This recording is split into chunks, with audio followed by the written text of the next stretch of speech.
Good evening. Good evening.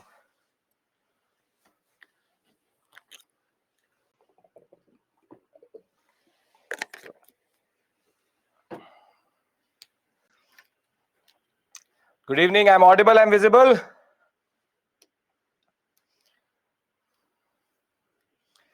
Great. Perfect. We'll start in the next 1 to 2 minutes.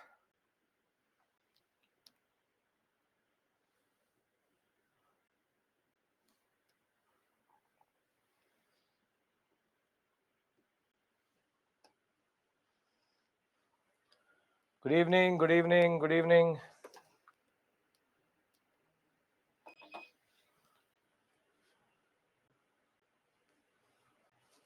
Yes, Pranay, that is one thing which will help. Harish, when I talk about interrelated timelines, when the course will be over, I'll create a master timeline for you. Because right now we are in too many small timelines. I'll give you a master timeline through which you can realize. So don't worry. There will be a proper master timeline with regards to what we have to do. So we'll talk about that. We'll discuss that. Don't have to worry in any form. My task of giving you basically these timelines is because there's a lot of questions which come in the examination which can be solved just by knowing the time period or the timeline itself. So from 1757 till 1947, I'll give you a master timeline. Pranay, I'll talk about Gandhi Irwin Pact. I'll talk about everything related to what is the concept, why, and why related to the controversy related to Gandhi and Bhagat Singh. We'll discuss all of these issues. So we have to discuss that only. We have to go between 30 to 35. We'll start in 29. We'll start with the Deepavali Declaration. We've already done Nehru Report. We've covered Nehru Report. We've covered the revolutionaries. I hope last week you were able to understand basically what is revolutionary activities, who is Bhagat Singh, his amount and contribution, and more than that, the Nehru Report, the 14 points of Jinnah, and generally how there are two timelines which are happening together. And now we are going to take the main timeline forward. Main timeline forward.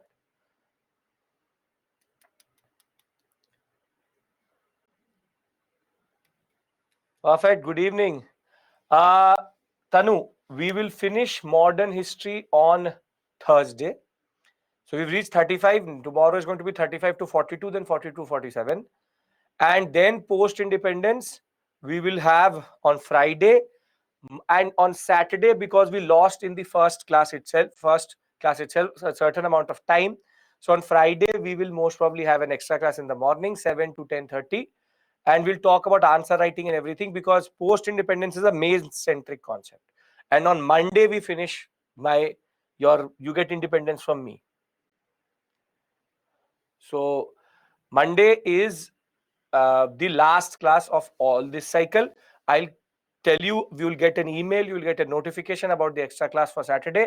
That glitch which came in the first class, we're making that up on Saturday. Most probably last class on Thursday. Thursday is going to be last class.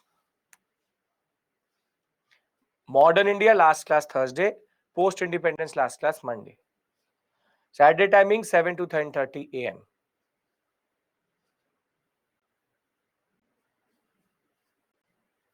Sahil, I'm not sure about that. What is the next subject? Most probably it's going to be geography, I think. Neil, if you don't have the year-long calendar, you should have it. You can see what subject gets repeated when. So I think after this, morning batch will start for Modern India in April.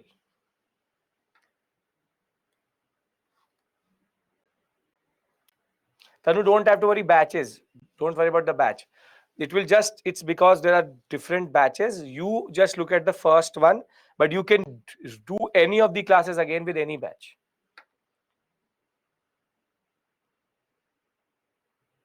Yes, Pranay. Okay. So if everybody here, can we begin? Can we start our class in that regard? And the SMEs already pushed the year-long timetable path to you. Okay. So now today's agenda generally is going to be what is called as the concept of Irwin Declaration. After we've done Irwin Declaration, we will discuss Delhi Manifesto. Once we're done with Delhi Manifesto, we will move to the Purna Swaraj Resolution. Thereafter, we will go to Purna Swaraj Resolution. From Purna Swaraj Resolution, this whole sector will move to the next 1, 2, 3, and then we'll move to CDM Phase 1. Then we'll discuss Gandhi Irwin Pact, the truce, then CDM Phase 2, and we will end today's class with Pune Pact, with McDonald Award, and we will also in between discuss the RTCs, RTC 1, 2, and 3, roundtable conferences. So can I give you the timeline for what we have to do today? Gandhi versus Bose tomorrow, Haripuri and Tripuri session tomorrow. Now, let us see what we have to traverse today. And I'm very serious when I say that the minor timelines are important. The Paris Declaration and Irwin Declaration, same thing. These minor timelines do matter because these words, Delhi Manifesto, the concept of Irwin Declaration, sometimes UPSC asks them to put in chronological order. But you don't have to remember the years, but at least you need to know which came which. So is Irwin Declaration first or is Delhi Manifesto second? And when I'll give you the master timeline in the last class, you will automatically have all these events in one whole chain. So I'll give you a master timeline. That is the purpose of the last class, which is consolidating everything. I'll start with 1613 and we'll go till 1947. So we start today in 1929, October. Then we move to November of 1929. Then December of 1929. Once we're done with the year of 1929, we'll move to the year 1930. Very significant things are going to happen this year. Then 1931, 1932, 1933, 1934, and 1935. Now, what happened in October of 1929?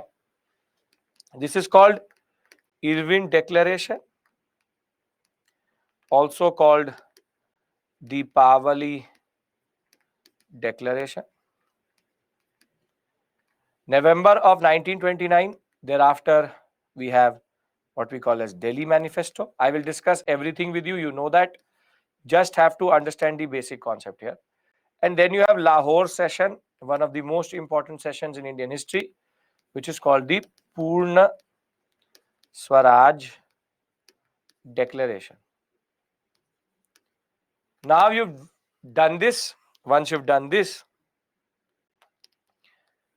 we move to the year 1930, extremely important generally because of the fact that we will have 11-point ultimatum. I will repeat this timeline in the end again, so don't have to worry. 11-point ultimatum, the CDM phase 1, and what we call as Dandi March, and civil disobedience CDM, and then we move to Round Table Conference 1. RTC means Round Table Conference. I will discuss with you what is this concept, Round Table Conference. The 1931 is the controversial Gandhi-Irwin Pact. The fact related to Round Table Conference 2, and the same year we'll have CDM Phase 2. But basically 1932 is Round Table Conference 3, CDM Phase 2, but McDonald Award, or what is called communal awards, CDM means Civil Disobedience Movement. I'll write that down. And then Pune Pact. 1933 is CDM phase 2 suspended. CDM withdrawn. And Government of India Act 1935. Government of India 1935, also called the White Papers. CDM means Civil Disobedience Movement. That would be post-independence, Yashovarman. Post-independence. So in between, yes, the Karachi session also, but I'm not putting it in the timeline right now because it will become too much heavy. But technically, yes, the Karachi session. Yes, Saifuddin, when I will give you the master timeline, all of this will come together. All these smaller timelines will come together into one basic. Harsh, Surya Sen, we did not skip it. Surya Sen, we will discuss when we'll discuss the aftermath of the CDM. Because technically the timing of Surya Sen is the CDM period only. So rather than doing it separately there, I've just put it here. Don't worry about that. So Chittagong raid, Surya Sen is something which parallelly happens to this whole concept. Because it's 1930-ish period, 30-31. So don't have to worry about that. I know that is the last small thing which is left there. Okay. Now this is the basic timeline we cover today. We'll discuss the 1935 Government of India Act tomorrow. But today it's more about understanding what is this Irwin Declaration, what are roundtable conferences, and the basic point of Purna Swaraj Declaration, why Purna Swaraj Declaration, and this concept of CDM, Civil Disobedience Movement. So if we are basically clear about what time we are traversing, then we'll go into the details. Yes, everybody's here, everybody's ready, because then I start to develop each of these concepts. Perfect. Great. So I'll come back to this again. 3 basic timelines we are to discuss. First 1929, then 1930 separately, 31, 32, and 30 with regards to roundtable conferences. Okay. Now what I want from you is you need to concentrate right now, because I'm going to technically go to the last class where we had discussed this concept, but now we will again revisit it with the larger context of what is happening. So the last time we were discussing about larger Indian politics, we were discussing about the Simon Commission. And when the Simon Commission came to India, it came with an all British committee. Therefore, this response to the Simon Commission is called the Nehru Report. And with regards to Nehru Report, we saw that they asked for dominion status. And the concept of dominion status is nothing but partial independence, where we have a responsible government in India, but the ultimate executive is still the queen or the king. And basically, we get independence within the empire, within the Commonwealth in that sense. Now, what the British do is that now the British have to somehow reiterate what Montagu had said. Montagu in 1917 had said something, which is that what is the target of the British in India? What did Montagu say? What is the target of the British in India? Come on. The target of the British in India in 1917 was what? Very good. It was about sedition not equals to Swaraj and responsible representative government. Very good. Great. So basically, he said that we want to give responsible government to the Indians. But thereafter, they already did a lot of things: Rowlatt Satyagrah, Jallianwala Bagh, non-cooperation movement, and the Chauri Chaura. All this got lost somewhere. And because of the Swarajist no-changer politics, the Simon Commission comes to India. And thereafter, this question again comes, is what is the purpose of the British in India? That is the basic point. Okay, you are exploiting us, but what is the end game here? What is the end game here? And herein comes a very important declaration which comes on 31st October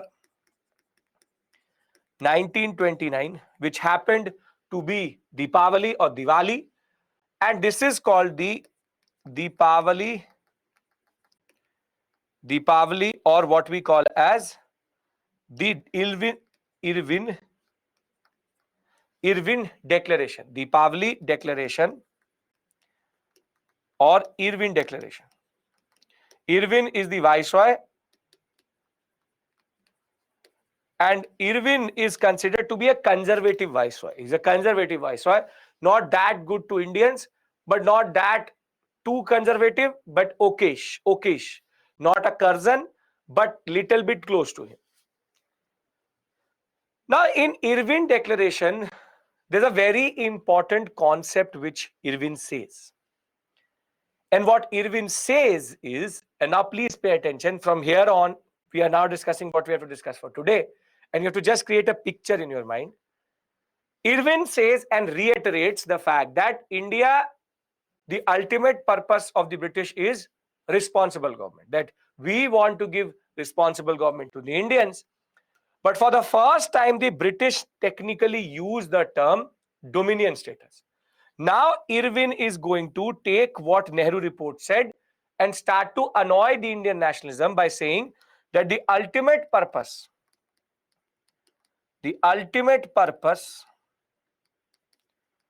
of the British in India is dominion status. And in 1928 already, Nehru report had said that we want dominion status, which is partial independence.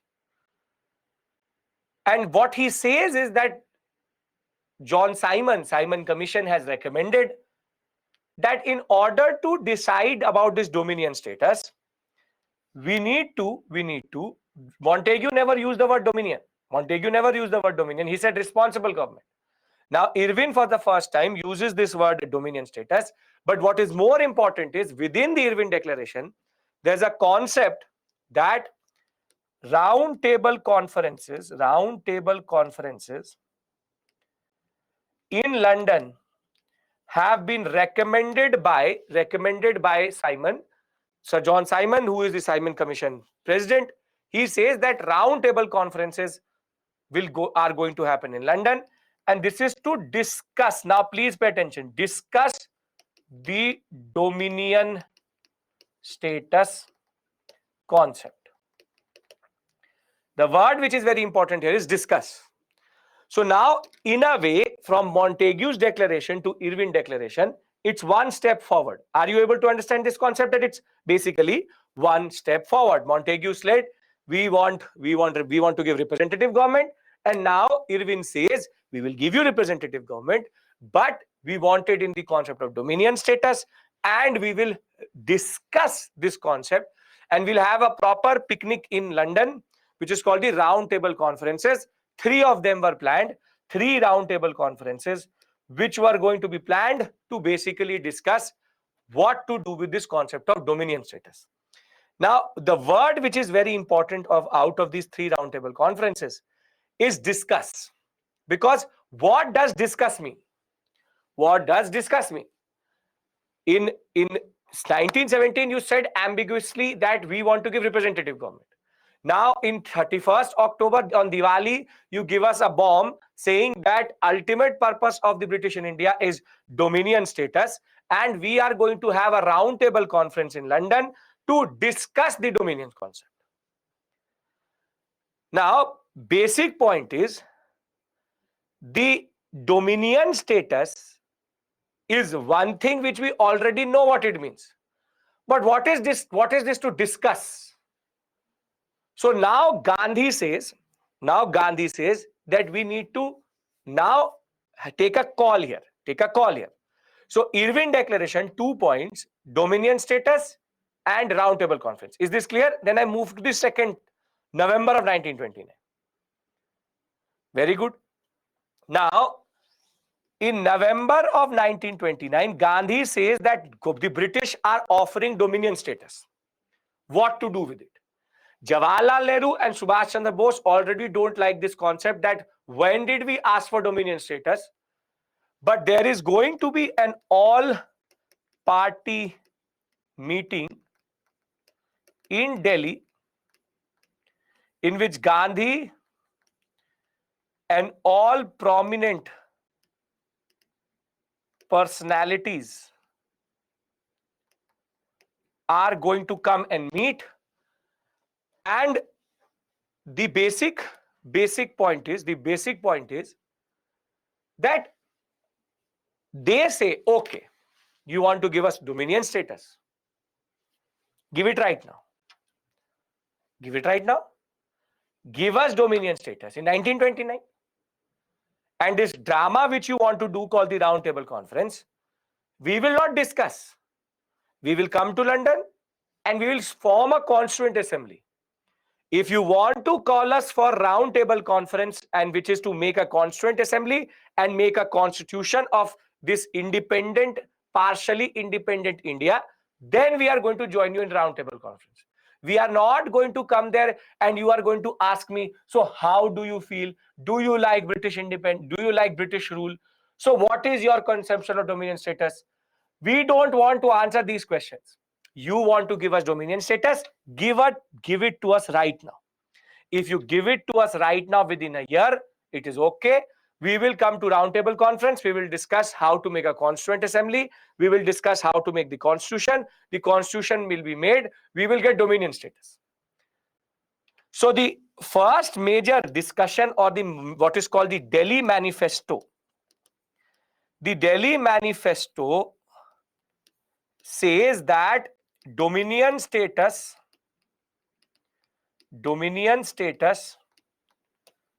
should be given immediately.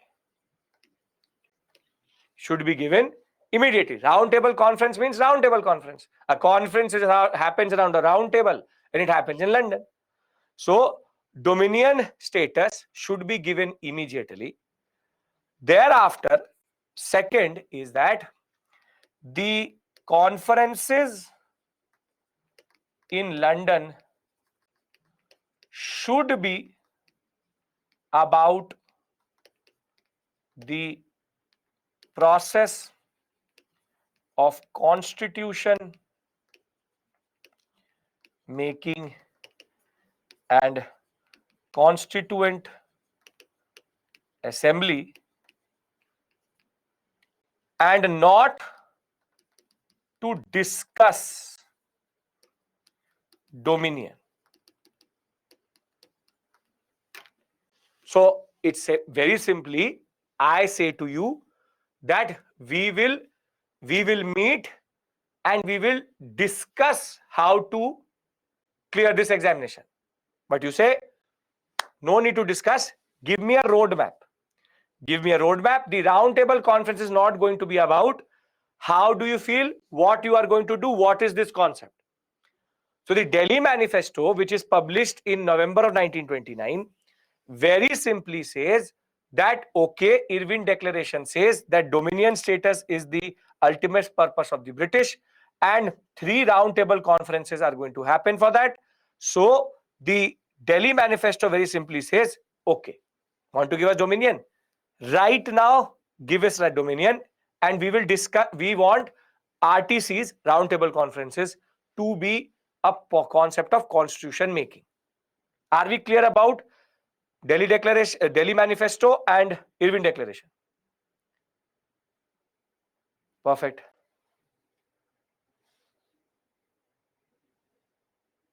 Harish, we don't live in a constitution which is made by us. It's a British constitution. The Montagu-Chelmsford reforms, which is 1919 Government of India Act. So the structure right now is not Indian. It's not a constitution. It's all governmental acts, which are British acts. Now, Gandhi and Nehru go and meet with Irwin, and they very straightforward ask Irwin, what is the purpose of the meeting? What is the purpose of the meeting? You tell me, what is the purpose of the meeting? And Subarna, don't have to learn that. What is the purpose of the meeting? And very simply, Irwin says, whatever be the purpose, it is not about constitution making. And it is in this frustration that in December of 1929, in Lahore session, now Nehru as president, Jawaharlal Nehru,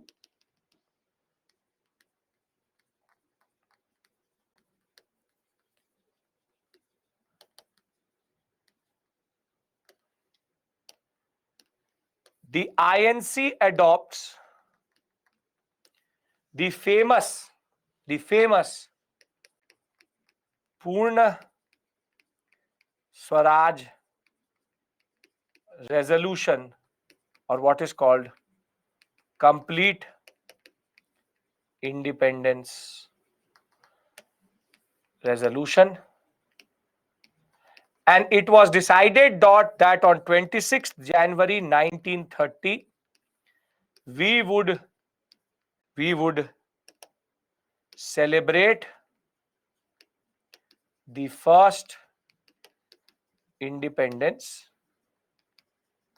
Day. Independence Day. And this is the basic point here. This is the basic point here, that now Jawaharlal Nehru and Subhash Chandra Bose, two very young important members, will very simply say that enough is enough. Enough is enough. Now we don't want dominion only. You want to give us dominion? We will not take dominion. We said give us dominion immediately. We said let's talk about constitution making. Now we don't want dominion only. Jawaharlal Nehru now shifts the whole focus of the INC to say we want Purna Swaraj, complete independence, no dominion status.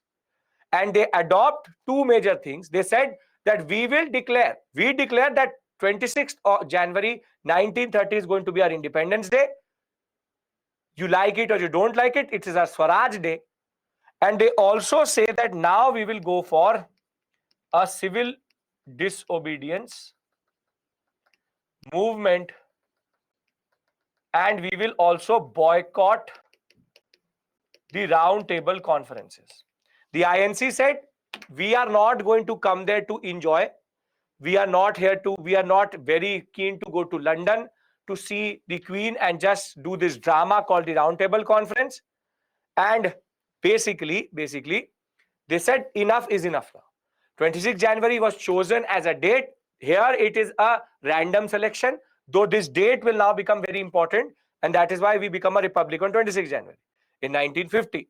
So that date was technically chosen, not specifically 30, it is December of 1929. Next year, 26 January, it was chosen. But basic point is this date is now going to become very ominous in Indian history itself.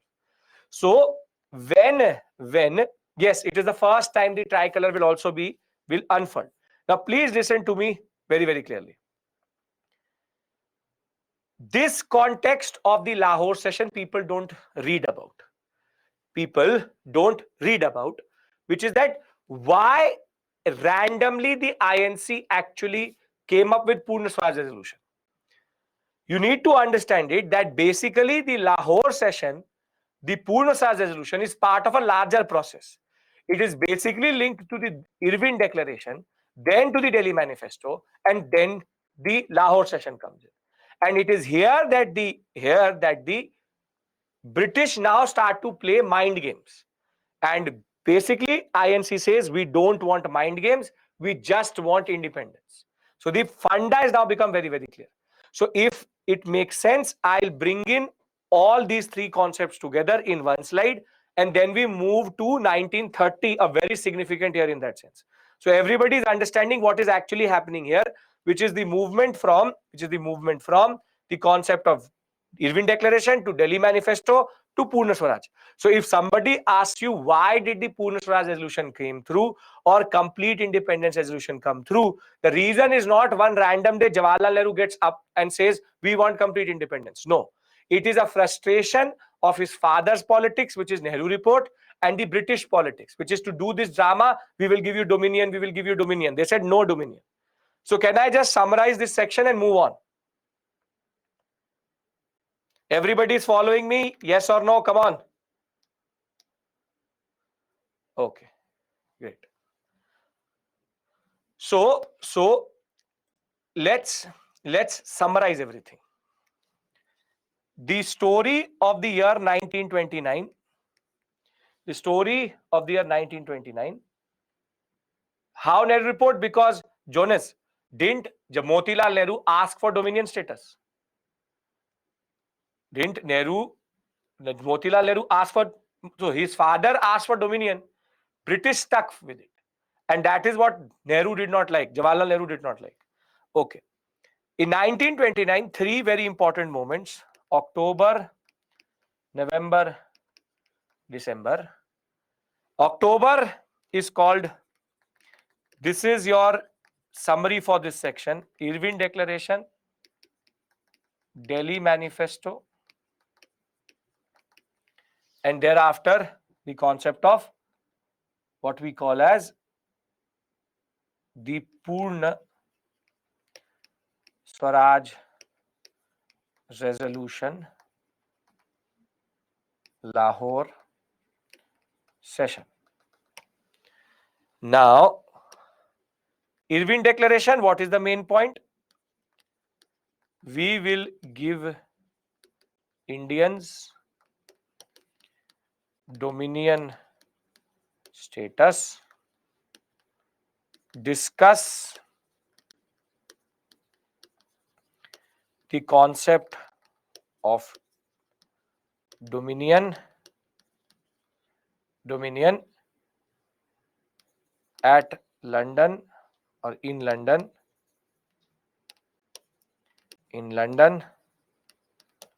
round table conferences. Delhi Manifesto says immediate grant of dominion status and round table conferences, RTCs, for constitution making and constituent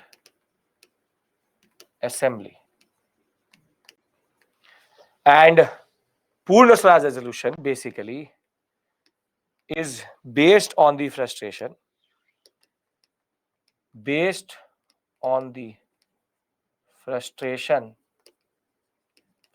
of Nehru report and Irwin Declaration.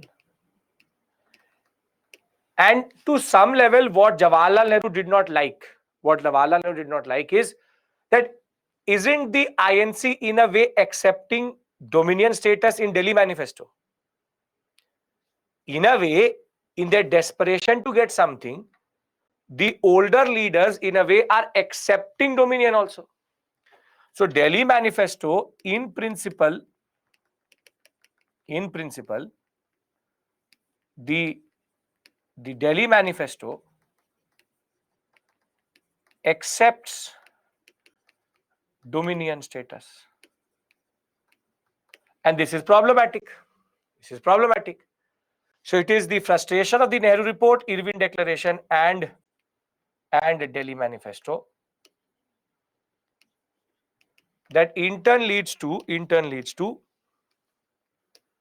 complete independence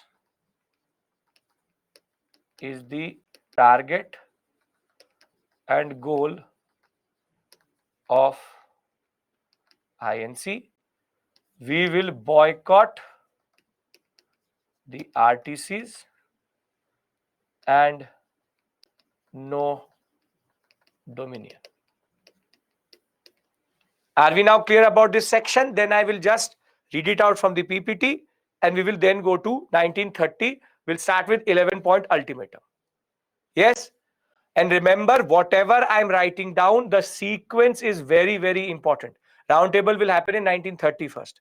The sequence is very, very important because UPSC simply asks, consider the following: Purna Swaraj Resolution, Irwin Declaration, Delhi Manifesto.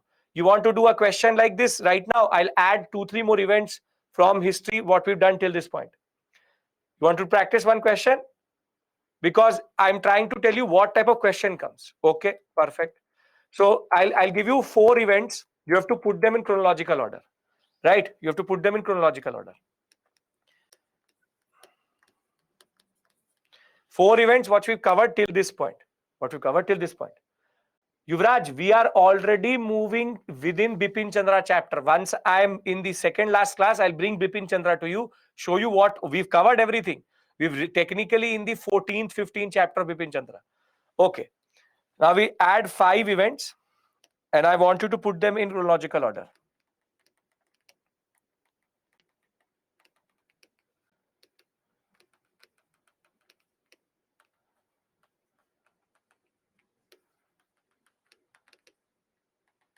And this is a realistic question which comes.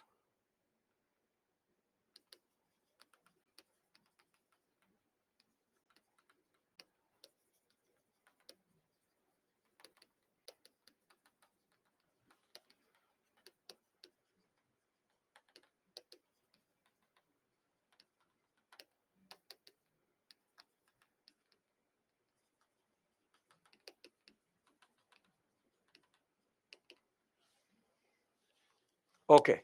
Come on, put this in chronological order. Come on, come on, come on.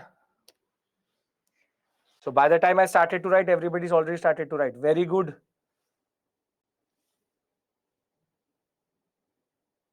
5, 2, 3, 4, 1. This is what you're going with. So let's discuss 5,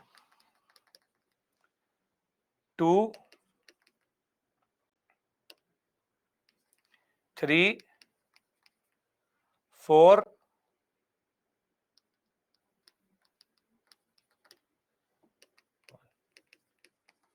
Now you understand the purpose of the timeline.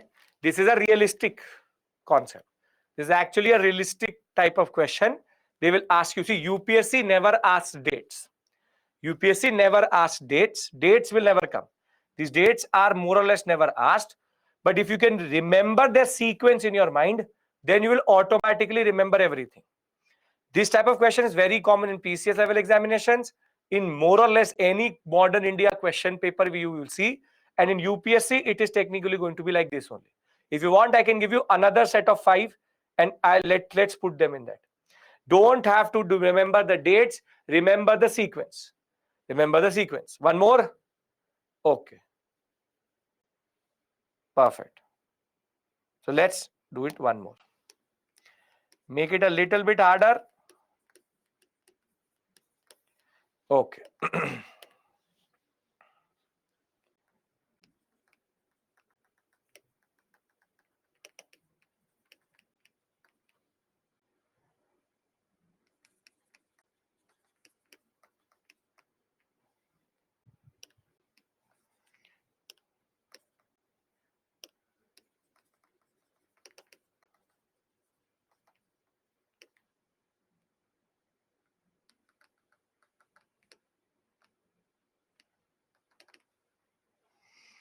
Rather.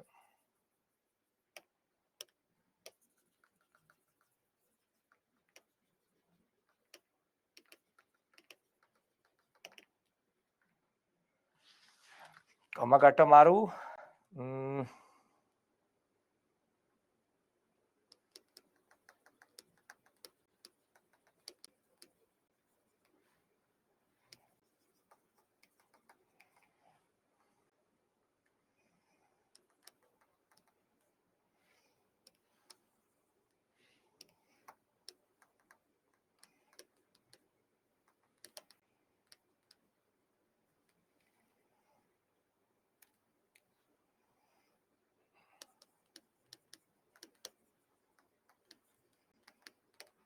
Okay, put it.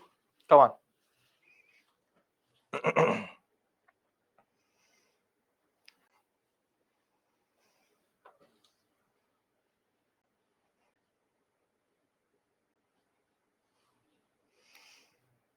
Most of you are confused between 1 and 3 for some reason. Some are starting with 3, some is starting with 1.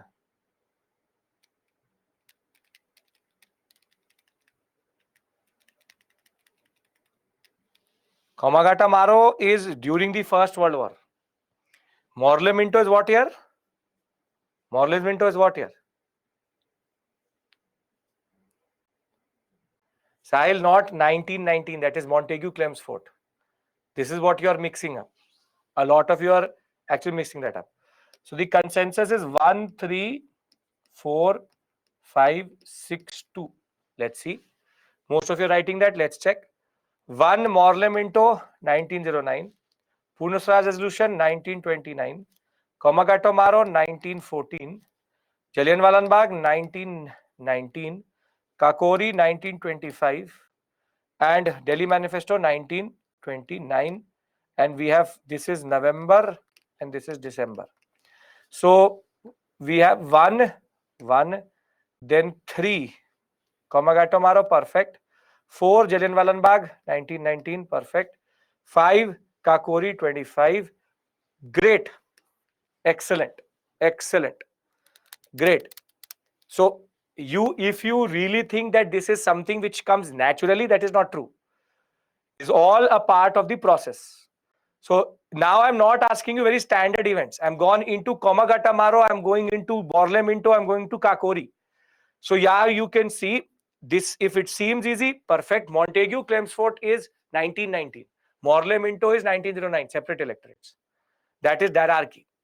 So I hope that we all are perfect till this point. Then we go forward. Yes? Perfect. So just to tell you what is the purpose here, you understand the purpose now. So I'll just read out all of this. We can do this all day. Let's do it as we tomorrow again. I'll give you one set. No issue. Okay. Can we discuss this? Other name of Komagata Maro. Gadar, it's part of the Gadar movement. Gadar movement is 1913 to 15. That is why I removed Gadar, because Gadar is no specific date. Montague Declaration said sedition is not equal to Swaraj. Yes. The Butler Committee, I have to do with you. I will do it in paramountcy. I have not introduced the concept of paramountcy to you, little bit only. I have to discuss it miscellaneous, because paramountcy I have to discuss with you in the first class of post-independence, which is integration of princely states. So I club it there. Komagata Maro happens before Simon Commission. Simon Commission is 1927. Okay. Now, Butler Commission, only one paramountcy report, but I will go back. I will discuss, Praveen. We all are on the same page. Yes, can we discuss the Deepavali Declaration and just cover off this part of the story? Because then we have to do Dandi March. Very good. Dandi March. Right.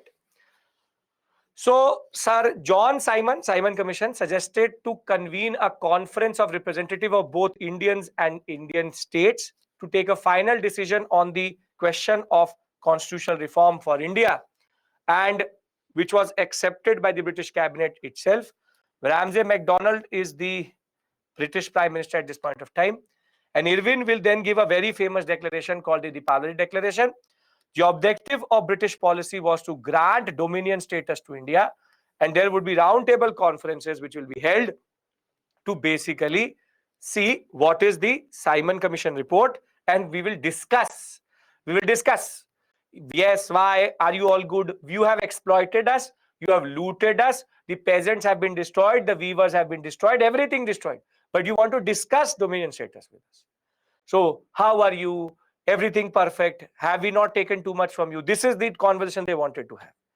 Now, the concept was that before the Simon Commission report came, the declaration was made itself, and it was an effort of the Labour government. Labour government, there are two major parties in at this point of time in London. One, the Conservative, and the other one is called Labour. Till today, these two are the major parties, Tories and Tories as they're called. Basically, the simple point of the matter is the Labour government has always been, and ironically, it is the Labour government itself which gave us independence, Clement Attlee, but he's not here right now. The basic point of the matter is Labour government with a conservative Secretary of State and a very conservative viceroy. This was the basic combination which was there. It was to restore faith in the ultimate purpose of the British, and the dominion status was promised by Irwin, would be available for long time to come. We didn't know. We didn't know when it will be there. There no yet. There's not how, why, when. Nothing. It's random. We will give you dominion status. Don't know where. And basically, the Irwin Declaration, therefore, was just to promise roundtable conferences after Simon is going to submit his report. Simon is going to submit his report in 1930, and that is why first roundtable conference is going to happen in 1930. But even before that, what we see is what is called the Delhi Manifesto. On November 2nd, 1929, a conference of prominent national leaders issued a Delhi Manifesto which put forward certain conditions for attending the roundtable conference. Irwin was the viceroy, yes. The purpose of the roundtable conference should not be or should be not to determine whether or when dominion status was to be reached, but to formulate a constitution for implementation of dominion status. The basic principle of dominion status should be immediately accepted, and if that is the case, then the Congress should be the majority representation in the conference itself, and general amnesty should be given to political prisoners and policy of conciliation. Basically, if there's a political prisoner, there's a national leader in the jail, leave him and you conciliate. You be a little bit accommodative of our nationalism in that sense. But the basic point of the matter is all of this will lead to Gandhi and Motilal Nehru going with even Jawaharlal Nehru to meet Lord Irwin in December of 1929, and this was just after Chandrasekhar Azad had tried to blow up the carriage of Irwin itself. They asked the viceroy for assurances that the purpose of the roundtable conference was to draft a scheme for dominion status. However, Irwin very straightforward said that that was not the purpose of the conference, and Irwin rejected the demand put forward by the Delhi Manifesto. This in turn will lead to the very famous the Purna Swaraj resolution, Lahore Congress. Now the following decisions will be taken at Lahore. Roundtable conferences to be boycotted. We don't want to go for a picnic in London. Complete independence was declared as the aim of the Congress. Congress Working Committee was authorized to launch a program of civil disobedience, including non-payment of taxation. All members of the Legislative Assembly should resign their seats. So now they're going for a new program which is called civil disobedience. 26th January 1930, fixed as the first Independence Day to be celebrated symbolically everywhere. Now, we have finally traversed the year of 1929. Does anybody have a problem? Labour government there are two governments. They're Labour Conservative. They are in tandem win the elections. Anybody has any issue here? No? Perfect. So now I can go into the second aspect, which is related to the year 1930. The year 1930 is very, very significant. Bardoli, we've already done Labdi. Was only done last week only. So 1930. Yes, Pranay. Roundtable conferences not to be attended. The economic condition in India is bad. The Great Depression is happening at this point of time. So the economic condition is bad, but India was already in a really bad state. Britain is going to feel the heat. And that is one of the reasons why conciliatory approach was also there. Now, the Labour government is not in India, but in London, in England. The Prime Minister is a Labour government, a Labour Party Prime Minister. Now, this year is considered very important because three things will happen together. First is going to be the roundtable conference, which the INC is not going to attend. I will discuss that separately. But what I want to concentrate on is basically what is called 11-point ultimatum, and then the civil disobedience movement, phase 1. Now, once the Purna Swaraj resolution was adopted, Nehru and Gandhi will now say that we need to give an ultimatum to the government.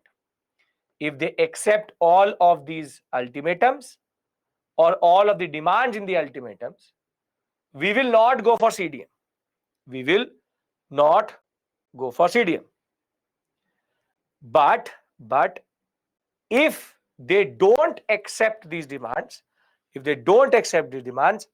we will go for civil disobedience.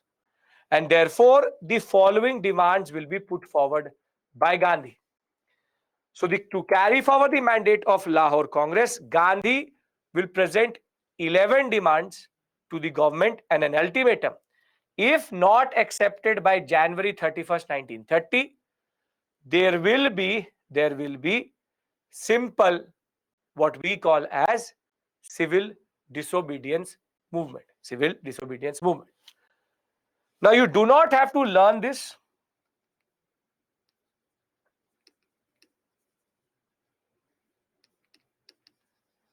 Do not have to learn this, but just let's basically scan it.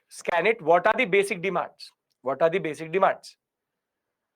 the basic demands, if you see, are very broad-based and for everybody. So, for example, first is reduce expenditure of army civil service by 50%. So, you reduce the drain of wealth. Introduce total prohibition of alcohol. Everything which is coming from London and from the European sector. Carry out reforms in CID, the Criminal Investigation Department, which was ruthlessly using Rowlatt Act.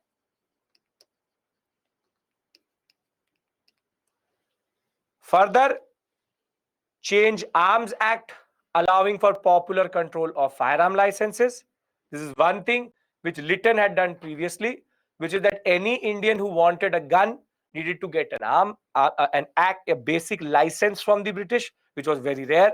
That's why all other guns used by revolutionaries were actually homemade, or what we call as desi kattas, what are called country guns.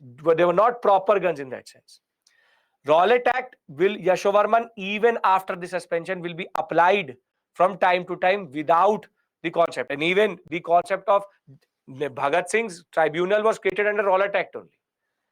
Release political prisoners and accept postal reservation bill. Postal reservation bill was Indian representation in the postal services. Thereafter, the bourgeoisie-based demands. Bourgeoisie means commercial classes.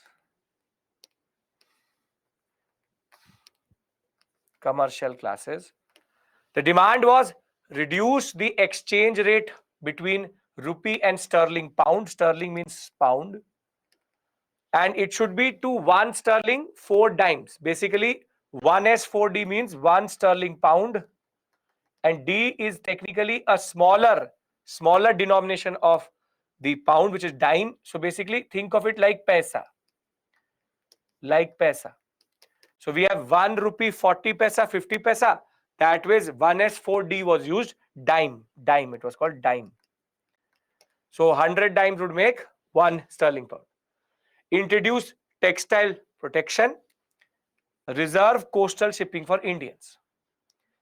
Peasant specific demands: reduce land revenue by 50% and abolish salt tax and government's monopoly on salt. So he's now already pushed the concept of salt, which is we want salt tax to be removed, and he's now creating the context for Dandi March. Fourth is basically Indians, if they want firearms, they need to get a license from the British, and the British would never give an Indian a license. That is the basic point. Thereafter, the coastal shipping for Indians means that any shipping on the coast of India, only Indian traders should be there. European traders should not be allowed to do around it. Abolish salt tax, and coming to that, salt tax we are going to discuss, don't worry about that. Basic point of the matter is these are generic demands. These are demands by the bourgeoisie. These are demands by the peasant. Now, basic point is he is keeping it a broad-based ultimatum. He's keeping it as a broad-based ultimatum wherein different aspects are coming into picture. So he's discussing the concept of bourgeois, what is called commercial interest. He's discussing peasant, but you don't have to learn this, just have to know the basic principle. So it's about changing the exchange ratio between India and England. England used to be on gold standard, India used to be on silver standard. So when we used to pay, imagine, when we used to pay to the English, we used to pay in gold. And when they used to pay anything in India, they used to pay in silver. So would it lead to drain of gold from India to England or from England to India?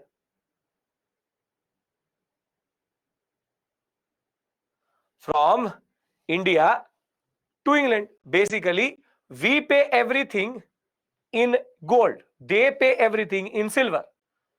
And this is why the ratio was extremely skewed.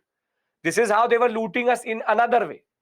So the basic point is you don't have to go into the nitty-gritty. Nobody is going to learn these 11 points. But it's an ultimatum which is broad-based.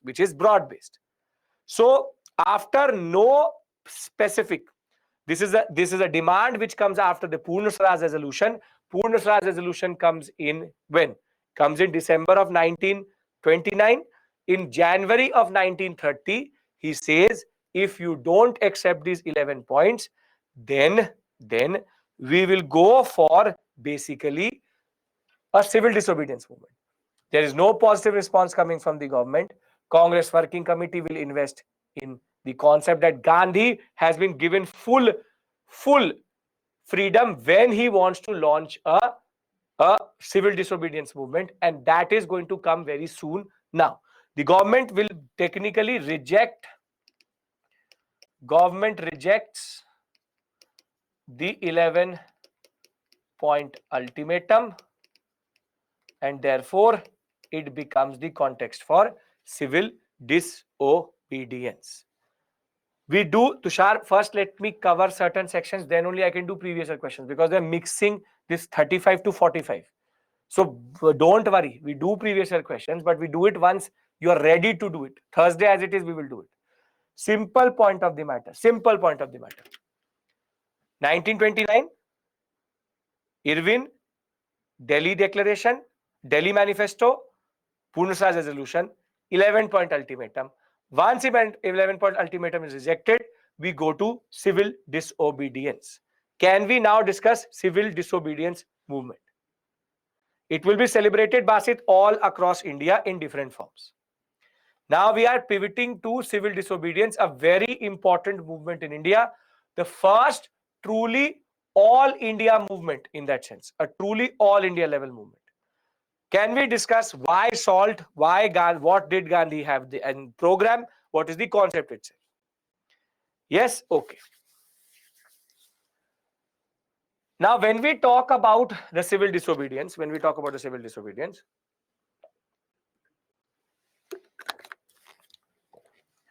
Gandhi had a very set plan. The government has rejected 11-point ultimatum. Now, Gandhi will say that my civil disobedience will start with breaking the SALT law. Now, what does the SALT law say in India? Salt manufacturing, namak, salt manufacturing is a monopoly of the state. Only British or European country, rather European, only British or European company can produce. And that too, the British have always tried to make sure that it was only a British company. So ironically, Ironically, though we have 7,500 kilometers of coastline, India used to import Italian and Spanish salt.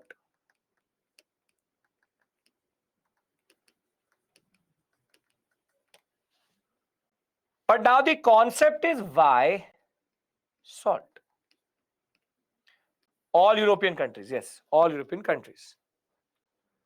The question is why salt? Because what was more closer to Gandhi's constructive program was khadi. He was talking about khadi. So why did he not choose khadi but salt? And the concept is very simple, which you've already started to predict. See, khadi and salt. Khadi is a very expensive cloth. Even as much as we talk about Swadeshi, till today, very rarely people actually have khadi cloth. Khadi in itself, because it is handloom, is very expensive. And not everybody can use it. The poor, the peasant, the worker, they can't associate themselves with khadi. But rather, as you all are predicting, Gandhi will go with salt because salt impacts everyone. It impacts everyone. Basically, salt, be it poor, be it peasant, be it worker, be it zamindar, be it mill owner, anybody and everybody. Salt is something which everybody uses. It is everyday commodity. Everyday commodity. Everybody uses. And the irony of India is we can produce salt close to 30 to 40% of the people in India could just walk to the coast and make salt. Because what you have to do is that you take seawater and just dry the seawater, you get salt. And you imagine how the British made it a monopoly that the most standard essential commodity which can be produced by every Indian every day for free of cost, they made it into a business. They made it into a business. And this is why Gandhi wanted to choose something which everybody could connect with. Everybody could connect with. So the first question is, why salt? The answer to that question is, salt is something where the idea of Swaraj becomes more concrete and universal grievance of all rural poor. Salt was a very small commodity, but psychologically everybody used to pay some certain part of income to salt, and khadi was something which the poor could not connect with. So it is a very urban thing and a symbolic representation of mass suffering, but salt is something which impacts everyone. British regulation says that Indians are not allowed to manufacture salt, only an English or a European manufacturer. Large scale arrests were there during anti-Simon Commission movement when people tried to make salt. And with the Great Depression, with the whole world going into recession at this point of time, poverty, unrest, unemployment quite a lot, people were reeling under economic distress. So now Gandhi chooses salt as a symbol. We understand Gandhi's PR understanding, which is using salt. We all are on board with Gandhi. Yes, salt makes more sense. It is something which everybody produces and everybody uses rather, and everybody can produce. Now what is the concept? The concept is that he will go from Sabarmati to Dandi, then to Darsana. Darsana is a salt factory. So he will manufacture salt at Dandi coast and break the salt law. Now, if you remember when I was talking about Satyagraha with you, what is the difference between non-cooperation and civil disobedience? Non-cooperation is not cooperating with the law. But when you selectively break laws, it becomes what? It becomes civil disobedience. You are disobedience, or you are disobedient with regards to the civil laws itself. So it's not a big law. It's not saying that I will break or technically go and break the Rowlatt Act, or I will go and murder everybody. No, it's about salt law, a symbolic law, which is a symbolic law of oppression. But there's a point which you need to understand. The distance between Sabarmati and Dandi is close to 240 miles, which would be close to 300 kilometers today. Now, Dandi also in Gujarat. You tell me one thing. He could have gone to Surat, but why Dandi? He could have gone to Surat also. Why Dandi? Now think like Gandhi. Think like Gandhi. You tell me, why would he want to go to Dandi? He can go. No, it's not a salt manufacturer. You just need the coast. You just need the coast. So he can go to Surat. Why not? Because Darsana is there? No. Now I'll tell you why. You all are in that ballpark figure. You tell me one thing. If the Dandi March starts today, and when it takes at least 3 days to publish certain newspapers, if I started today and I end it tomorrow, will people get to know? No. Rather, he's taken a long route. He's taken a longer route so that in the 250, 240 miles, it will take time to reach. He will start on 12th March. And he will reach a date which is very important, 6th April, 1930. Why is 6th April very important? Why is 6th April very important? Our course also ends on 6th April. This is the date of what? Yes, the Hartal of the Rowlatt Satyagraha. Very good. So now you see his Dandi march is a long march. So you don't get Gandhi's idea. Gandhi's idea is, if I break the salt law at my home, who will get to know? It's about creating a buzz. It's about creating a certain type of what we call as a movement in which people could join. And basically, from time to time, the newspapers could very well cover it also. Would very well cover it also. So the basic point of the matter is, it's about attracting the masses. It's about attracting the masses. If it's very quick, it makes no sense. If it's very quick, it makes no sense, because then people will not to get to know only.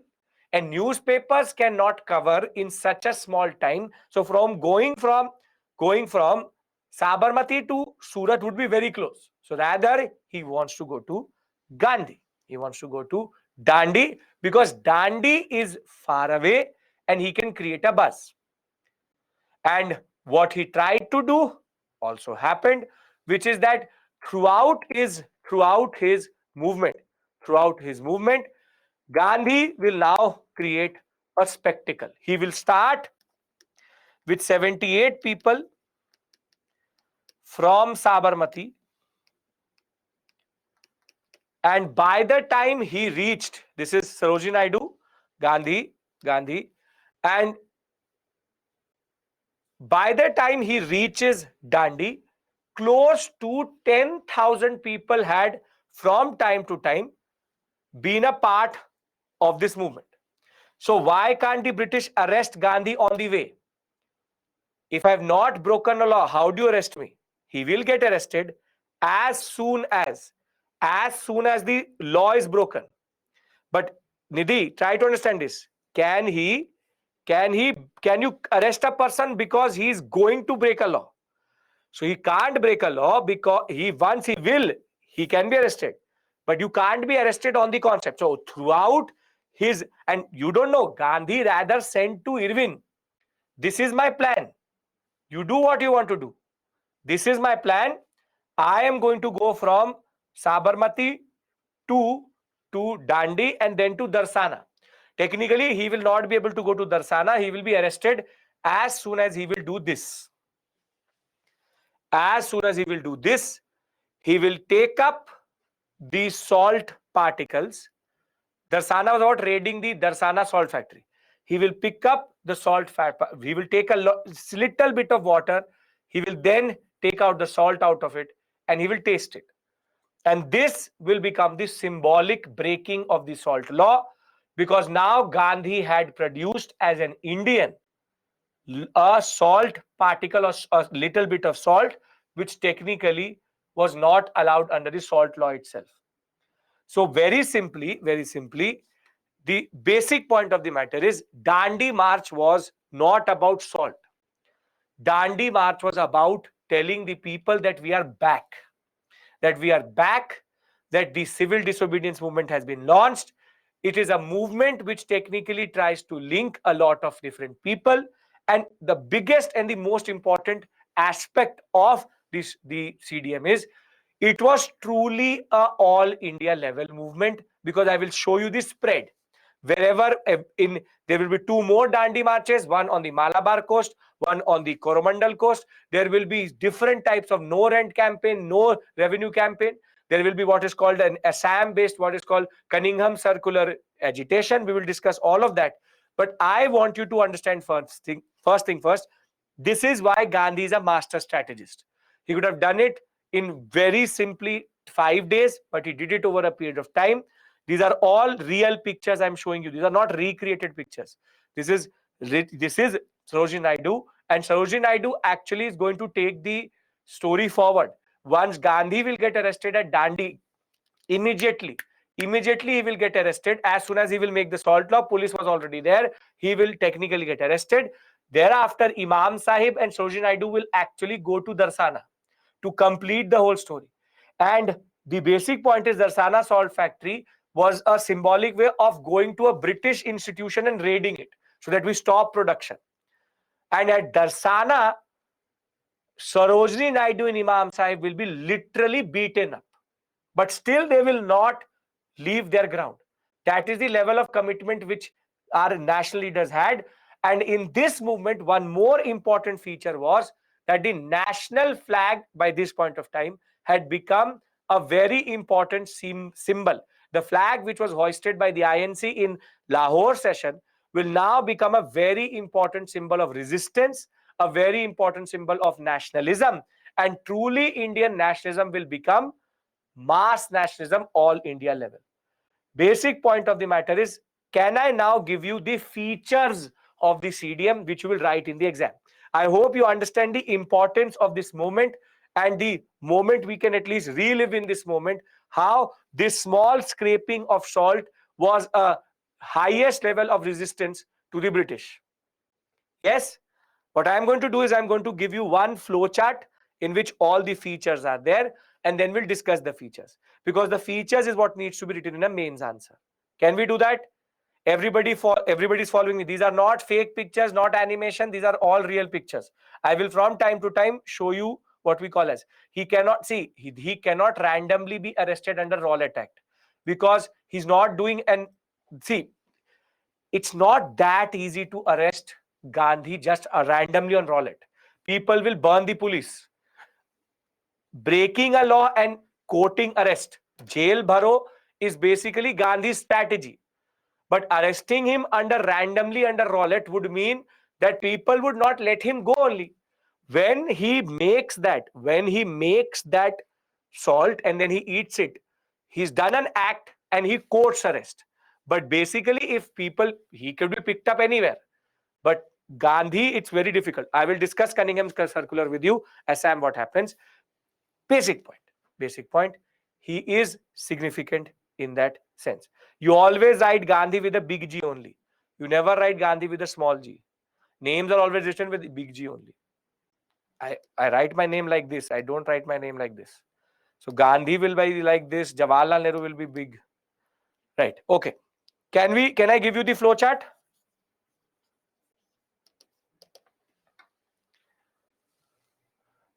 See, why Harish Gandhi is getting arrested? Because he wants to get arrested. Gandhi is a very smart person.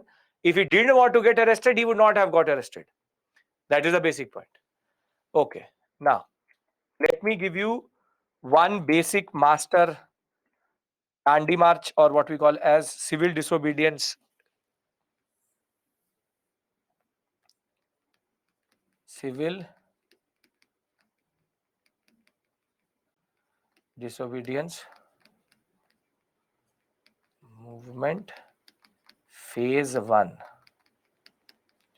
This is the period between 1930 till 1931. That's what's called phase 1. Now, what are the basic features? These will be written in the examination. If you can just write one line, it will be enough. Dandi March, Sabarmati to Dandi to Darsana, 78 people. Thereafter, two more salt marches. I will give you their details when I reach there. Two more salt marches on Malabar coast and Coromandel coast. Now, Coromandel coast. Thereafter, in different parts of India, it also took the form of no rent, no revenue campaign. Can you tell me where it would be no rent and no revenue campaign? Which part of India would it be this? Very good. Technically, North India. Wherever there is no UP, Bihar, basically, wherever there is no coastline, how do they break the salt law? So rather, they break other laws, which are smaller but important laws. Thereafter, we have standard program of boycott of institutions, goods, and even services, government service. Then we have the national flag as a symbol of resistance and nationalism. Swadeshi is somehow always involved, yes. Then you basically have in Assam a very specific thing, which is called the Cunningham Circular Movement, wherein Governor Cunningham says that basically you give a what is called character certificate. You would have seen when you've crossed your 12th class, you would have got a character certificate that this person's character is good. So that character certificate concept comes from Cunningham Circular. Cunningham Circular said every student needs to bring a circular saying that his character was good. So the students said, they said, do one thing, you keep your college, we will not come only. So the concept of character certificate is introduced via Cunningham Circular in Assam. One of the other very important features is women's participation. Women's participation at a high, at a level we've never seen. And it was truly an all India level movement. But unfortunately, what it lacked and the biggest weakness, mass movement, you want to say mass movement, weakness, no Hindu Muslim unity as in Khilafat non-cooperation movement. That scale and level not there. Basically, the British were now succeeding in dividing India, and civil disobedience movement in that sense, though a truly all India level movement, everywhere everything is going to happen, but the basic strength of the non-cooperation is not there. Can we agree to all of this? Then I will just read out the spread and the concept to you, and we can then take a break and then come back and discuss roundtable conferences. Very important path, because now basically the British was able to show, and the roundtable conferences, Muslim League was, Jinnah was getting to go to London. So you think that Jinnah going to London, he will stop going from London, because in the background the first roundtable conference is happening. So in the background, basically the first roundtable conference is going to happen. First roundtable conference is going to happen, and INC will boycott it. So if you are going to London to meet the Queen, you think that Jinnah, that opportunistic personality, will not go to London. So basically, he kept them out. We'll talk about Khudai Khidmatdars. We will talk about Khan, Abdul Ghaffar Khan. Don't worry about that. Basic point of the matter is the Muslim League and the Muslim leaders will stay away from this movement. Shalu, Gandhi was already famous before he came to India. Indians were there in the first round. I will show you. I will have data with you. I have data. But the INC will not go. INC will not go. Will not go. Can I move to the details here? Because we have to discuss Khan, Abdul Ghaffar Khan, we've discussed Kamala Raju Chattopadhyay, we have to discuss Sarojini Naidu, we've discussed all these small things. Yes, Sarojini Naidu will go in the second roundtable conference. That is after Gandhi's impact. I will discuss with you. We will see second roundtable conference, INC is going to take part, but that will be based on something which is important. Dr. Ambedkar already gone. I have the list of participants, don't worry. Can we talk about the details of the civil disobedience? Because this is a small topic, we can end it here. Okay. No rent, no revenue concept is, if your Zamindar is pro-British, don't pay rent. If your Zamindar is pro INC, both don't give revenue to the British. So it's like that. Okay. So on March 2nd, 1930, Gandhi will inform the Viceroy of his plan. He said, this is my plan. Rok sake to rok lo. Basic point of the matter is, I am going to do this exactly. You do what you want to do. I am going to go and break the law. And in that, he said, in the British did not realize the significance of this movement, but Gandhi, along with 78 members of Sabarmati Ashram, had planned to move from the headquarters in Ahmedabad along the villages of Gujarat and reach Dandi and break the salt law itself. And even before the proposed march began, thousands started to now throng the ashrams, and Gandhi was now going to decide on future action. See, Gandhi knew. Now we're discussing the details of CDM. Please pay attention here, because there are certain details which need to go into the examination, and there are certain details which we don't put in the examination. So what we are doing right now is we are discussing the fine details of CDM. But I hope that you understand the basic idea of civil disobedience. If we do, then I go into the fine details. This is how you approach history topics. First, understand the larger concept, then go into the nitty-gritty. Can we go into the finer details, which technically don't need to be learnt, but only seen? Okay. Basic idea is clear? Great. Perfect. So, Gandhi knew he will get arrested. Gandhi knew he will get arrested. So he gave the following instructions. This was Gandhi's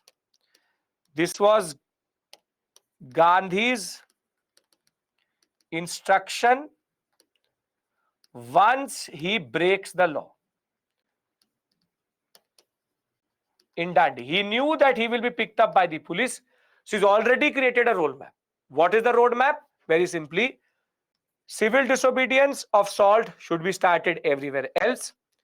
Foreigner, do not have to learn this. Do not learn. I'll write it because a lot of you will start to learn these things. Do not learn. Foreign liquor and cloth shops should be picketed. We can refuse to pay taxes if we have the requisite strength. Lawyers can give up practice, so again boycott. Public can boycott law courts and refrain from litigation. Government servants can resign from their post. This is a very interesting aspect. All these should be subject to the condition truth and non-violence should always be there. Non-violence is something which has to be there in this whole movement, which is that nobody is going to become violent. We will remain non-violent. Local leaders should obey Gandhi's orders once Gandhi gets arrested. This is the master stroke of Gandhi, because Gandhi knew that he will get arrested. Nobody will get to know where he went. So basically, he is giving a call out to the people. This is what is going to happen. I will get arrested. So now you technically go for this once I get arrested. Now Gandhi will start his journey. He will be met with close to 10,000 people on this whole way. Every village he went, he was creating a buzz. And once he will reach Dandi, he will break the salt law, which will be then followed by his arrest. And thereafter, the CDM will become independent of Gandhian leadership itself. So, in his historic march, marking the launch of the civil disobedience movement, he will start on 12th March and reach Dandi on 6th April. And the violation of the law was basically a symbol of Indian people's revolt or resolve not to live under British domination and basically British rule. Gandhi openly asked the people to make salt out of seawater in their homes and violate the salt law. The march, its progress, and its impact was well covered in newspapers, what he actually wanted to do.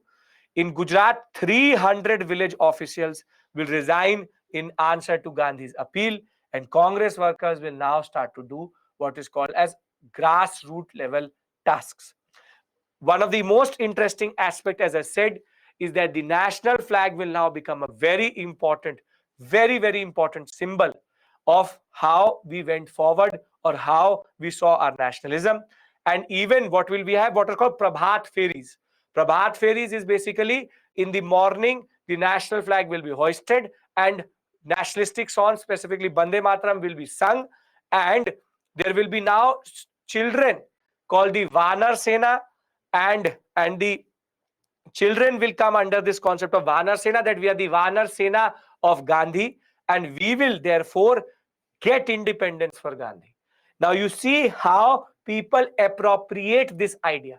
Gandhi could have done it within 10 kilometers, but he did it because he wanted everybody to be part of the movement in the larger context and in the larger perspective.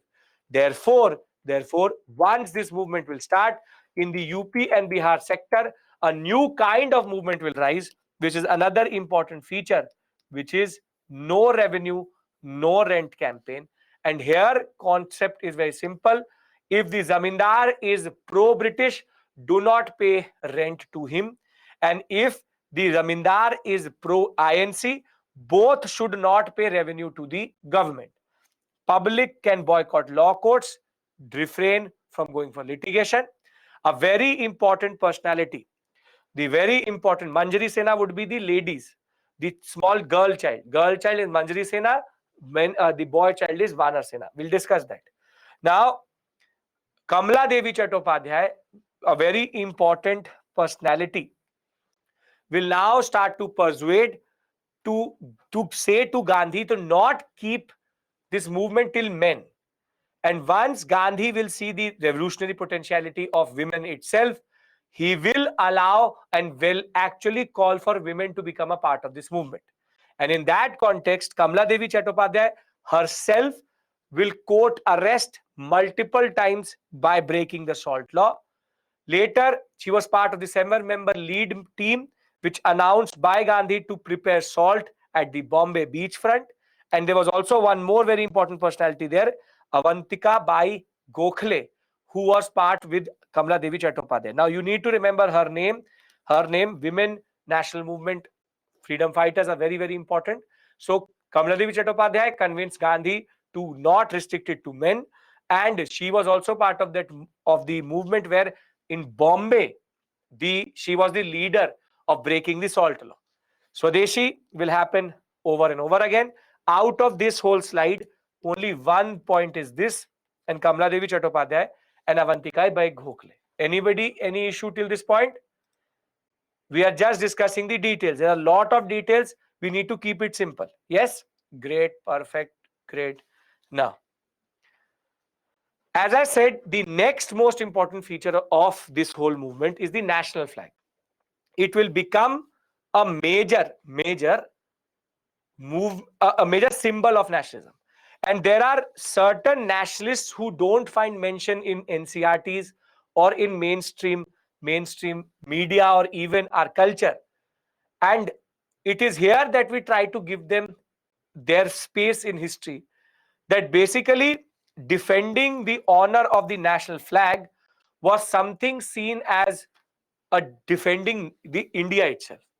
And there is multiple instances where people were beaten up, were lathi charged, were dragged, and were even killed in the process of not allowing the British police officers or even the police take their national flag from them. You try to understand the level of commitment you need to have, that we today just buy flags on 15th August and then after that it is nothing, not part of our culture, not part of our basic way we celebrate India today. But there were certain personalities who technically died defending the flag. They were not ready to give up the flag to the British officer because that was his honor, and his honor was to defend India. And herein comes a very interesting story from Bundur in Andhra coast, and the way we want to honor him is by actually discussing about him, which is you have T.N. Naidu, who preferred to be beaten up unconscious by 15 members of the police force than rather actually giving up the national flag. Unconscious, literally beaten up. And this is not a joke. And this is the level and the stress and the sweat and the commitment and the sacrifices which went to getting this country independence. We take our independence for granted, but it took a lot to get independence. Further, in Surat, we have children who again found ways to defy the police by actually going into the police station, putting the Indian national, the INC flag.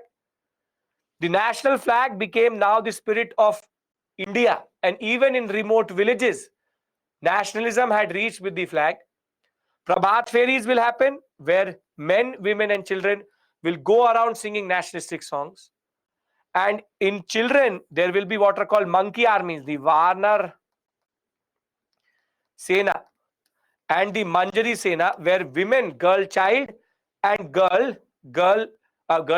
boys will now organize themselves in this concept that we are going to get India independence. We are going to get India independence.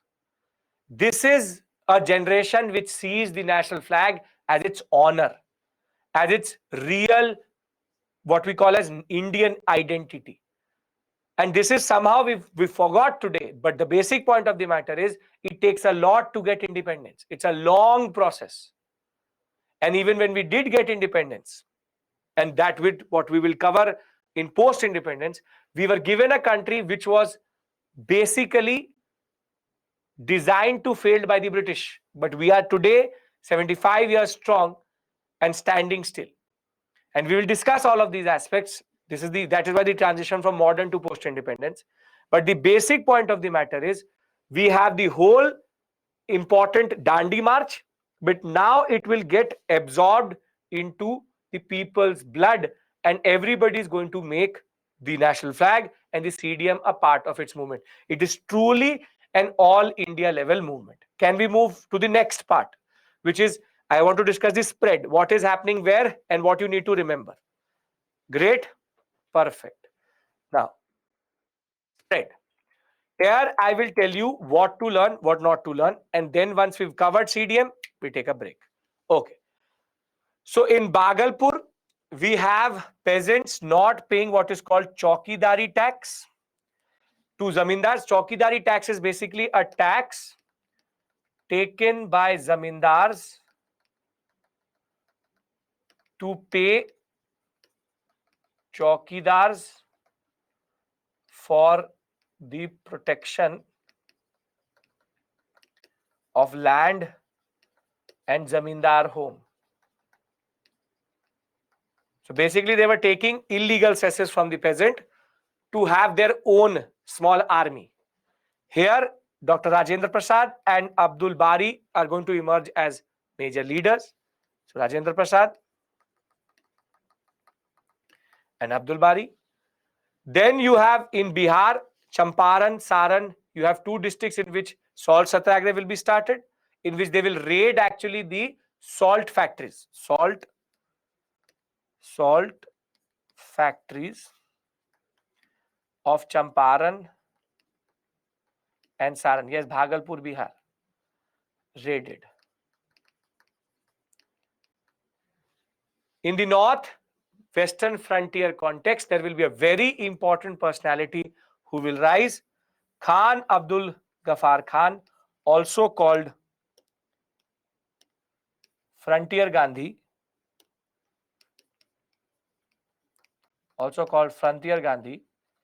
he along with his Khudai Khidmatgars, basically Khudai Khidmatgars, his volunteers force, they will literally become a parallel system of governance in the northwestern frontier province, the Afghanistan and Pakistan sector. In Tamil Nadu and in the Malabar coast. Now remember this. C. Rajagopalachari is going to have a Dandi March type march, which is a salt march. This is the second salt march. We have Dandi March, then you have the second salt march, which is from Tiruchirappalli to Vedrinam on the Tanjore coast to break the salt law. And K.K. Nair is going to do it the same on the Malabar coast by technically organizing the salt marches.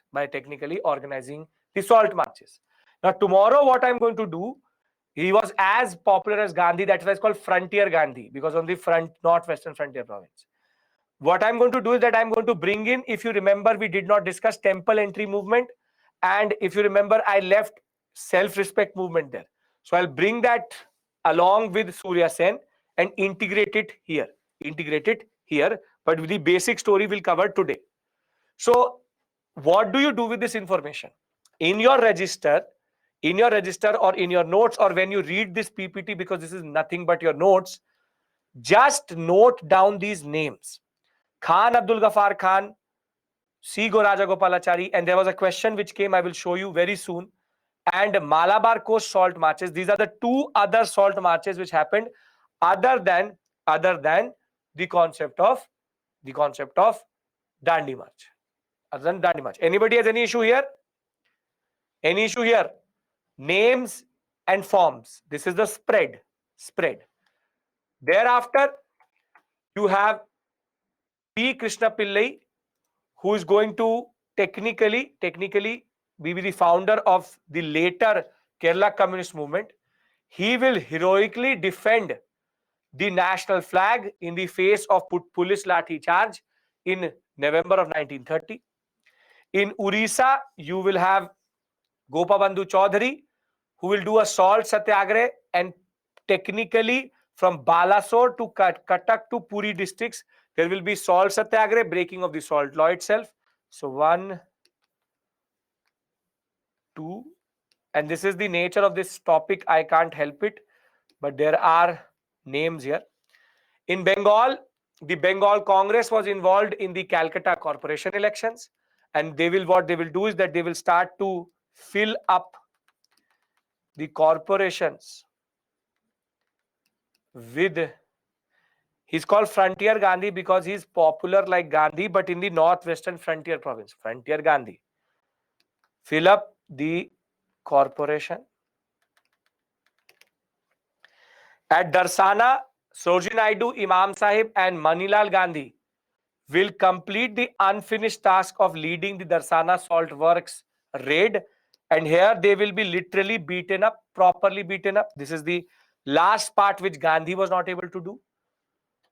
Thereafter, in Assam, a very brutalish, what is called Cunningham Circular from the local administrative officer Cunningham, and this was about forcing the students and their guardians to furnish good behavior certificates, and the students will start to agitate against the Cunningham Circular.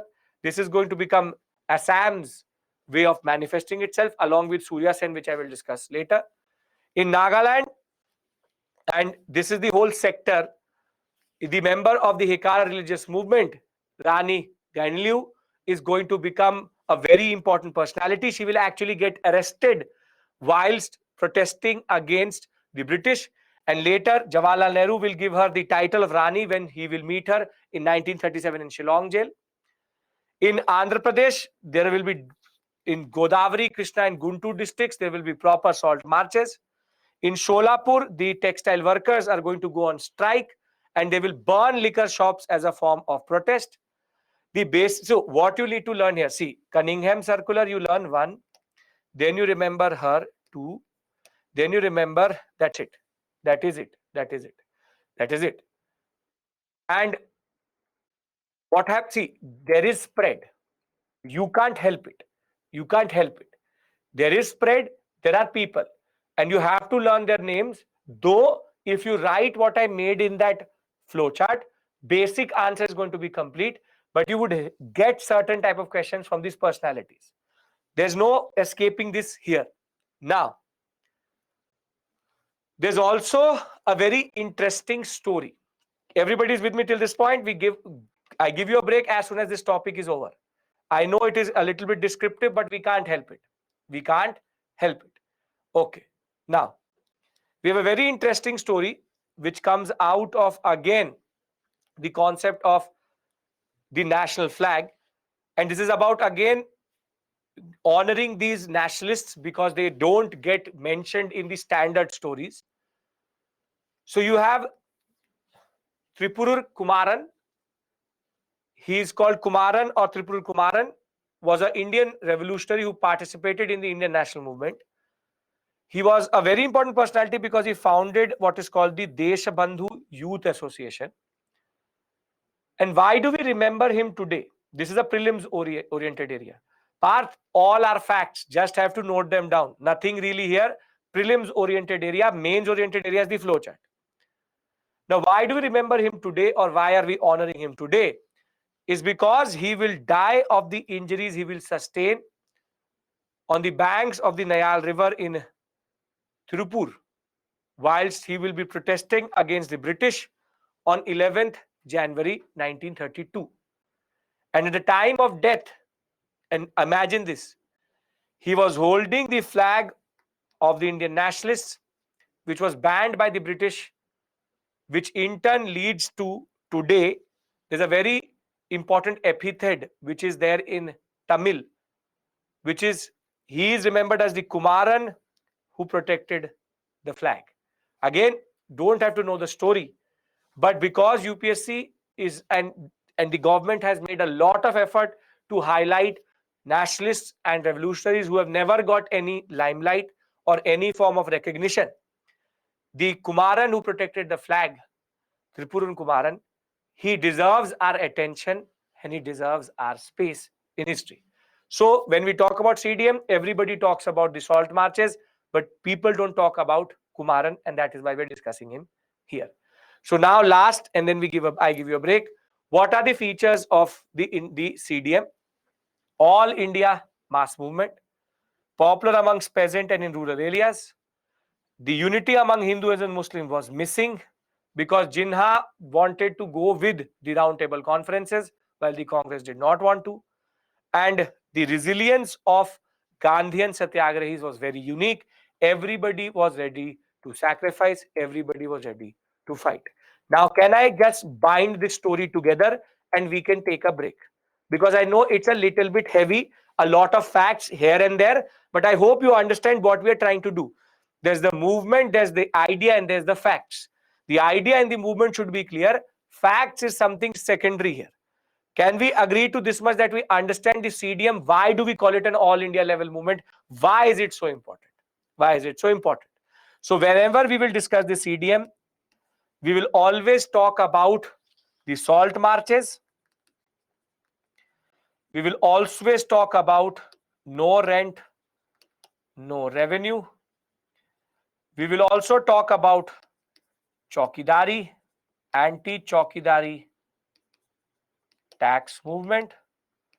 We will also talk about the national flag. When we discuss the national flag as a symbol, we can talk about Tripuran Kumaran. And thereafter, we have to talk about women's participation. When we talk about women's participation, we talk about two personalities for sure. Sarojini Naidu and second and most important, Kamala Devi Chattopadhyay.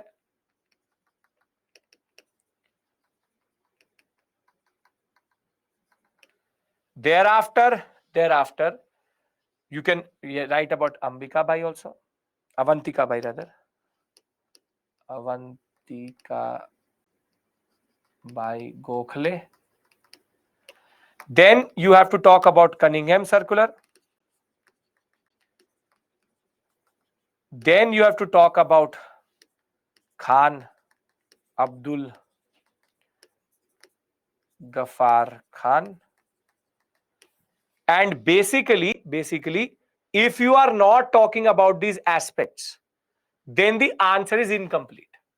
You have to at least mention certain names and certain personalities. Gandhi being one, Sarojini Naidu, Kamala Devi Chattopadhyay. Just sprinkle the names. Imam Sahib, whatever you want to remember. C. Rajagopalachari, K.K. Nair, K.K.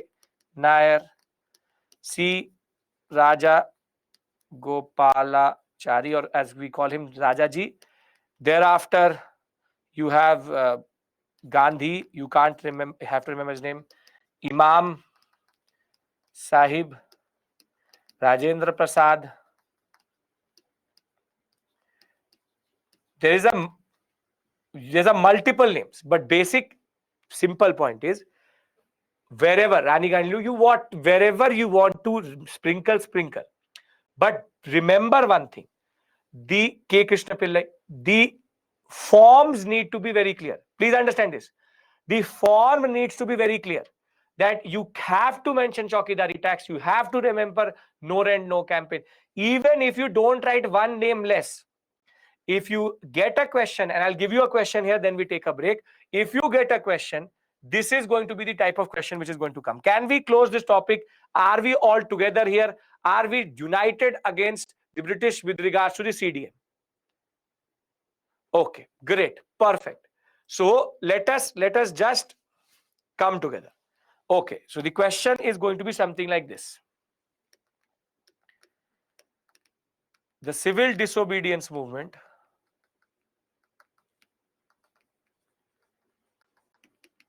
in Indian history represents a all India level movement with multiple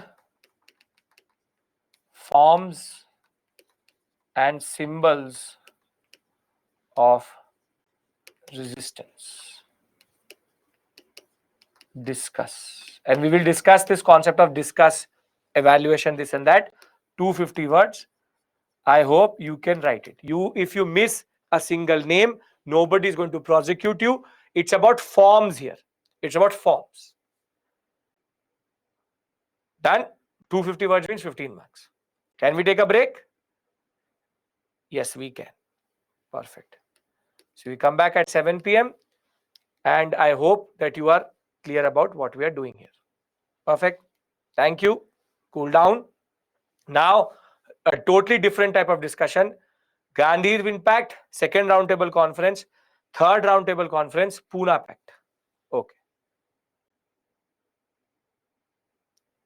If it says personalities, then you cannot miss names. But personalities, UPSC will not say ever.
Amritna.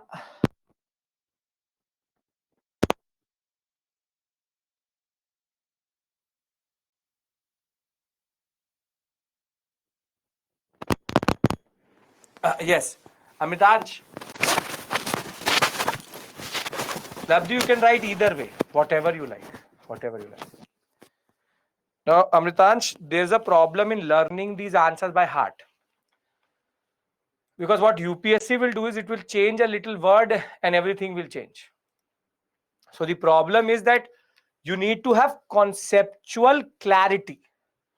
You need to have conceptual clarity, but you don't need to go into details. That is the point. If see, when you will start to write answers, and some of you have started to, I've got even emails about that, you will see that 150 words, 250 words is not a lot of words.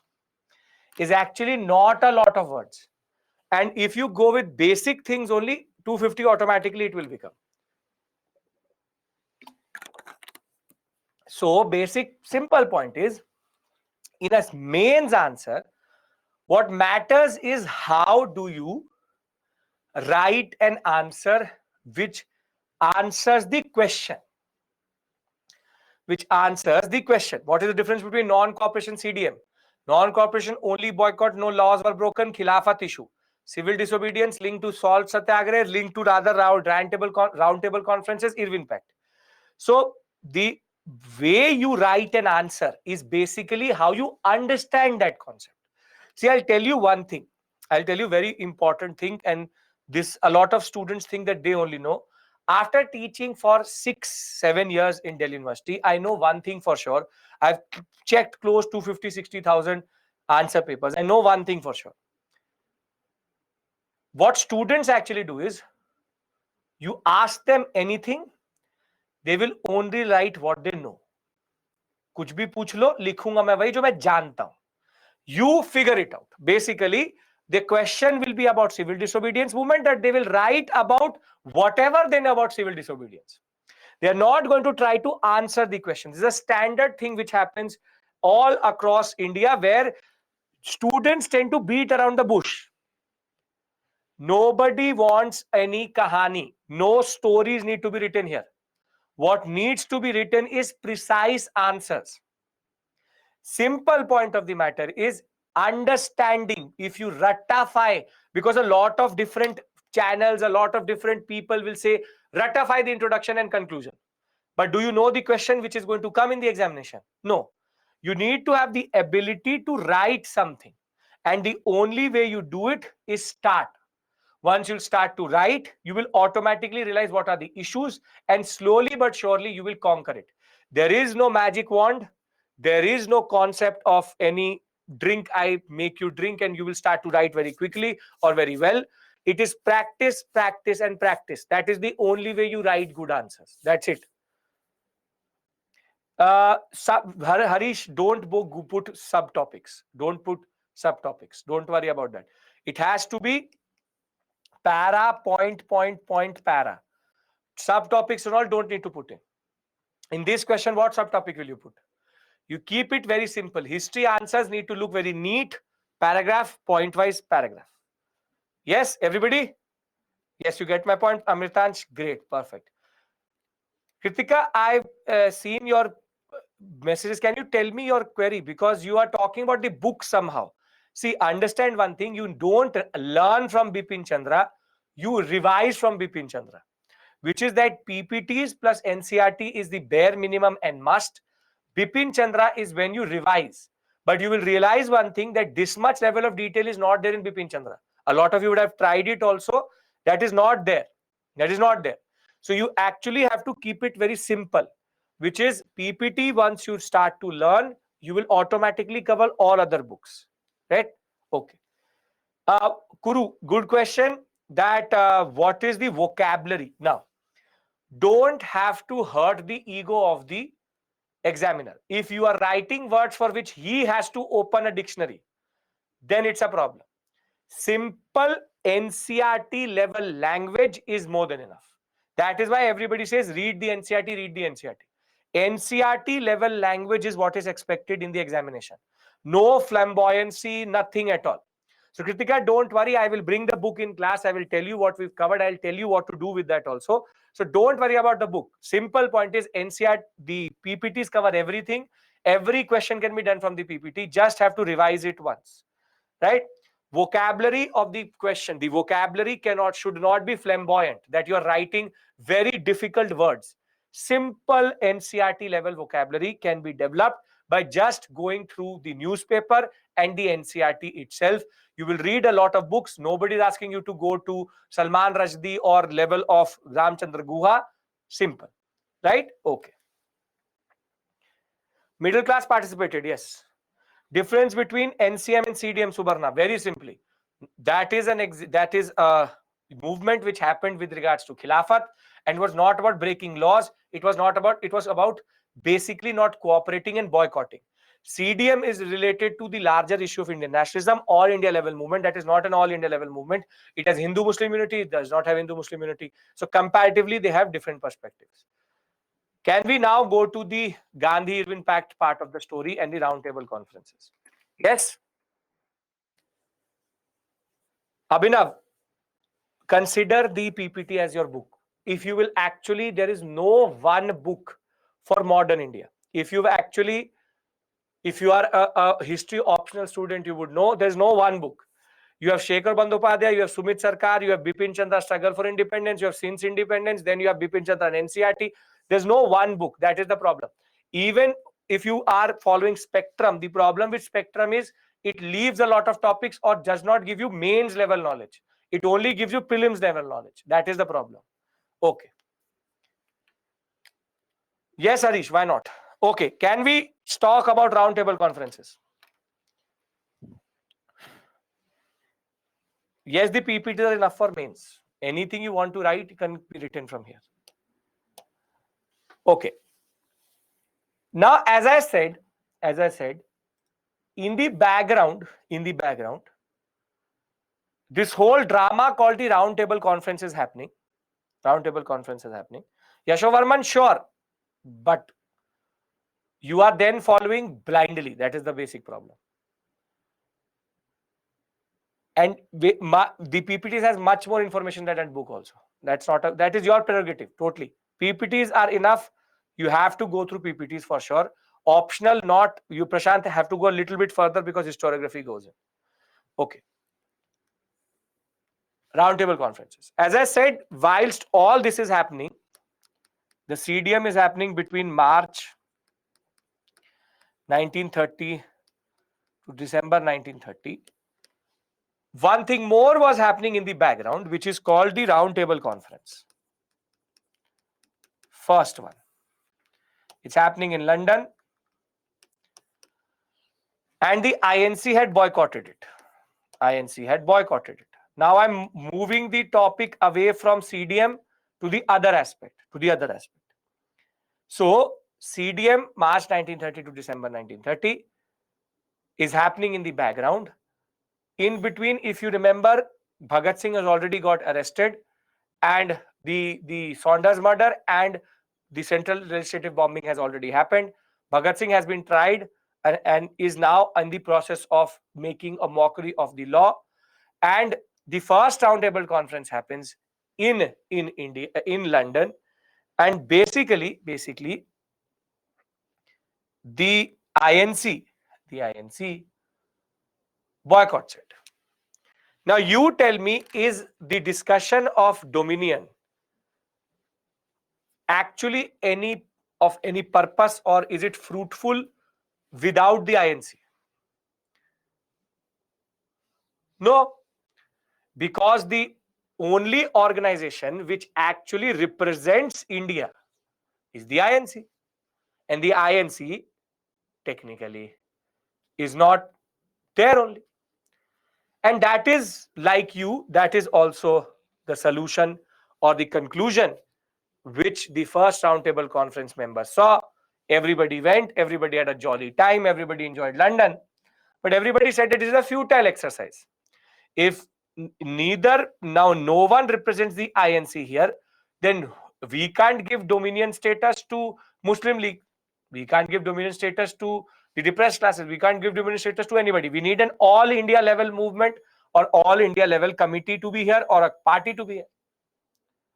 So the first roundtable conference is a major failure. Jinnah was there, was a major failure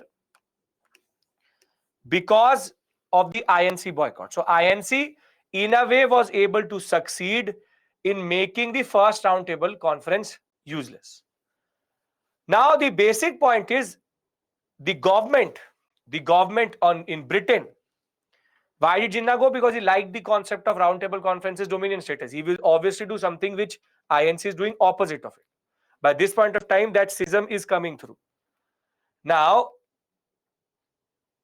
Irwin will be approached by the government of Britain, and Irwin will be said that you need to find a solution. You need to find a solution. Roundtable conferences without Congress are useless. So we need to bring the Congress on the table. We need to bring the Congress on the table. So when roundtable conferences happen, it is a unique moment in itself because Indians and Britishers are sitting on the same table as in a way equals. But INC's chair being empty meant that it was a futile exercise. And in a way, it was generally a drama which was being done. But the INC not being there, the British could not say to the world that we have the single largest party in the house. So when we talk about the concept of roundtable conferences, it is a way of signifying that the participants are equal. For the first time, at least the British were ready to give the Indians an equal negotiating table, and every group was going to be represented equally. All political parties, representatives of the princely states, the states which not had been touched but did accept the Queen's authority, were called. It is going to happen in the Buckingham Palace in London. Purpose was basically to, now see, purpose. Understand the demands and grievances of the different social backgrounds of India. Now this is called a joke. This is called a joke. The British knew where Gandhi was sleeping and they want to understand the grievances. That basically how are the Indians living? They can pick up anybody overnight and they right now want to understand the grievances. And this is why the INC said that this is just a big eyewash. You rule India, you know where everybody is, you technically control everything possible in India. You want to understand. You are giving separate electorates, dividing India. You have now technically divided into different parts. You have given separate electorates to even the Sikhs, Europeans, Anglo-Indians, and the Muslims. And you want to say that we want to understand the demands. The demand of the INC was very simple: Constituent Assembly. So when the first roundtable conference is going to happen between 12th November 1930 and 19 January 1931, first ever conferences of the Indians and Britishers sitting on equal footing. It was held during the civil disobedience movement and Congress did not participate. That is the basic point. Most business leaders will also boycott it because the INC was very close to the business leaders. Muslim League, Hindu Mahasabha, and the liberals and the princes will attend it. Purpose was to discuss the Simon Commission report. Virtually every delegate will say that without the Congress, this is a futile exercise. And now the British Prime Minister will say that we need to give us olive branch, which is a hand of friendship to the Congress to get them to come to the roundtable conference. The simple point of the matter is that when all these representatives will meet, you don't have to learn this. Do not learn. But when all these representatives will meet, 89 people were invited, and we will have towering personalities such as Dr. Ambedkar. You will have from the women, this you have to remember, Begum Jahanara Shahnawaz. She was one personality, a woman who was there throughout the three roundtable conferences, represented via the princely state itself. And you will also have the Muslim League. Muslim League will take Jinnah, Fazul Haq, Muhammad Ali Jinnah, Muhammad Safi. Will them, don't have to remember that. But basic point of the matter is that there will be close to 89 people who will go from India. Just remember that Dr. Ambedkar and Begum Jahanara Shahnawaz were the two people who will be there throughout the three conferences. I will tell you that when I'll talk about it. But basic point is people did go. People did go. Do not learn in any way or form.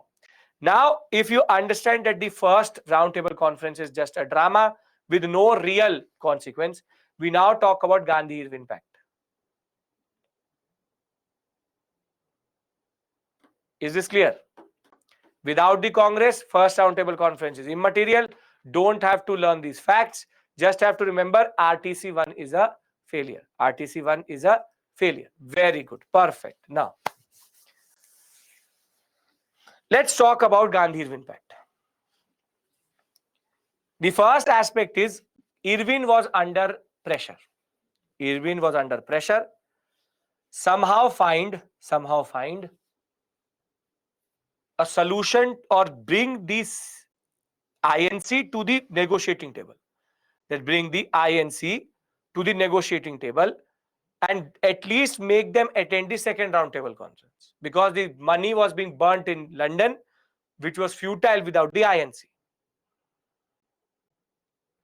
So now what happens is that Gandhi was also looking for his truce. Gandhi was also looking for his truce, because between this period of launching it on 12th March 1930 and by the time we come to 4th March 1931, this CDM was overheating. The CDM was overheating. Basically, people were struggling. Irving was not giving up. Nobody was getting nothing. Violence was now slowly but surely creeping in. But CDM was not going anywhere. I broke the salt law. Now, British arrested me. Thereafter, people broke the salt law. But India is not getting independence. India is not getting dominion status. And the movement is getting overheated slowly but surely. And Gandhi could see that. And in his model of struggle, truce struggle, you need to take a truce at the right time. At the right time. And Gandhi could see that the people were wearing down. So coincidentally, both Gandhi and Irwin were looking for something. And Gandhi was looking for a truce, and Irwin was looking for the Congress to somehow be brought in to the RTCs. So we understand why Gandhi is looking for the truce, why Gandhi is actually there or is ready to go into a negotiation with Irwin. Now, very simply, later the British will technically scold Irwin for what he did, but there will be certain demands which will be put up by Gandhi. Out of all demands, everything will be accepted except for two. So what I'll do is that I'll show you the demands and then we'll discuss the Bhagat Singh angle. So on 5th March 1931, there's something called Gandhi-Irwin Pact comes in. And it has almost been a year that the movement began to take force, but Gandhi could see that the movement was slowing down. By January 25th, 1931, Gandhi and other CWSP members were now released unconditionally. So they all had been arrested. So they are now released by the government unconditionally. So the first olive branch which Irwin does. And the first time Indian leaders were invited by the British to Irwin, that we discuss on the equal footing. Gandhi initiated discussion with Viceroy, and this discussion with Gandhi and the British Indian government in Delhi is also called the Delhi Pact or the Gandhi-Irwin Pact or the Gandhi-Irwin Pact. Now, why did he take a truce? Because very simply, there was a need to stop the movement because the movement was becoming slowly but surely, very simply overheated. Now Gandhi will go, Congress Working Committee, CWC, Gandhi will go with all demands, and the following will be accepted by Irwin except for two. Now listen to me. Irwin agreed for return of, listen to me, for the aspect of the INC to go to the second roundtable conference. The government agreed to the following if INC agrees to go to second roundtable conference. And what does he agree? Release of all political prisoners, close to 80,000 people who had not been convicted for violence. Not convicted for violence. Remission on all fees not yet collected. Basically, any tax which they had not collected, remission, reduction. Return of all land not yet sold to third party. So basically, land confiscated will be returned. This is going to impact together close to lakhs of peasantry. Lenient treatment of government servants who had resigned. Right to respect peaceful and non-aggressive picketing. Withdrawal of the emergency ordinances which were used to repress the CDM. Salt law was amended and people were given in coastal areas the right to produce salt for personal consumption. Peaceful agitation against liquor was allowed and confiscated property will be returned.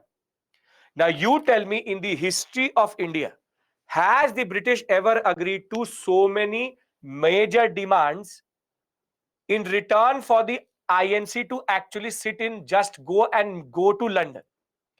This is what Irwin was ready to accept. Basically, everything which was there in a way in the 11-point ultimatum, more or less.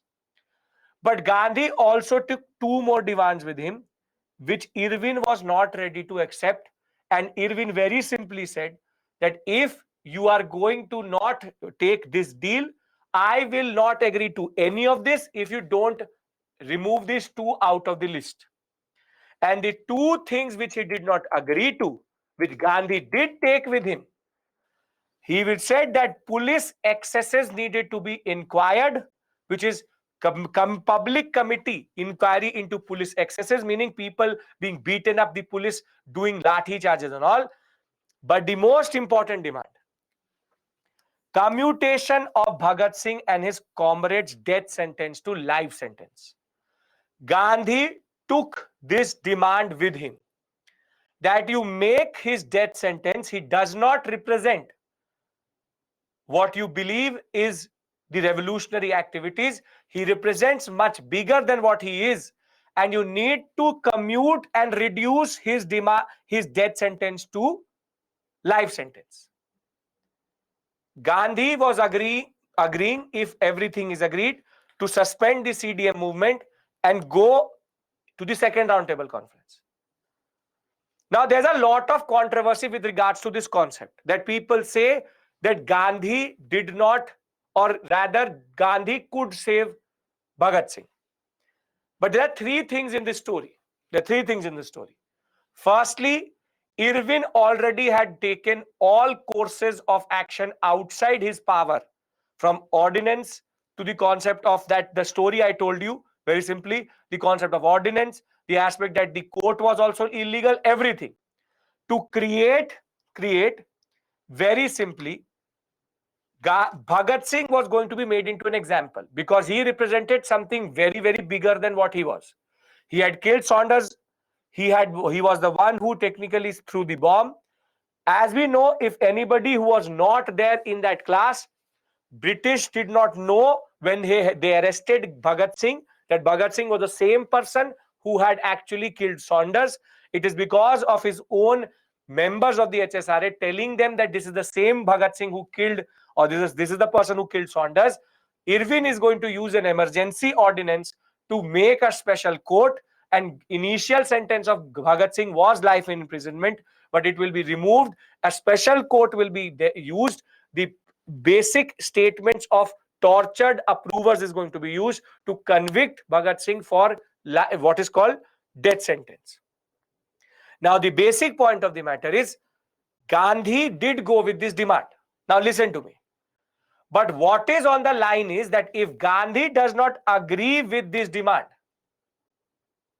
that if Gandhi says, I want these two demands to be accepted, then all of this goes. Then all of this goes. So basically, Gandhi in himself also is a peculiar character because he is very clear about his ideals. And one more thing which Gandhi had in consideration. You tell me one thing. Gandhi saves Bhagat Singh. Then why didn't anybody else save the Anusilan Samiti? Aurobindo Ghosh? Virendra Kumar Ghosh? Why weren't they not saved? Why were they not saved? Gandhi said that if I make an exception in my ideals, which he still was doing, I am then technically saying that every other revolutionary is not a revolutionary. Are you getting my point? It's basically Gandhi has is in a tight spot. Either he accepts the release of 80,000 people, or either way, Irwin is going to win. Irwin is going to hang Bhagat Singh either way. Are you getting my point? Even if Gandhi accepts the Gandhi-Irwin Pact or it does not accept the Gandhi-Irwin Pact, Bhagat Singh is going to be put on death row. If he accepts the Gandhi-Irwin Pact, he at least saves 80,000 people. And if he does not accept it, either way, Bhagat Singh will be hanged. So people tend to say that Gandhi could have saved Bhagat Singh. Yes, he could have. He tried also. But I leave it to your judgment. I'm not here to judge Gandhi. I'm not here to judge anybody. I leave it to your judgment that Irwin, who had technically created a mess to just make sure that Bhagat Singh was created an example, he was ready to accept everything, but not two demands.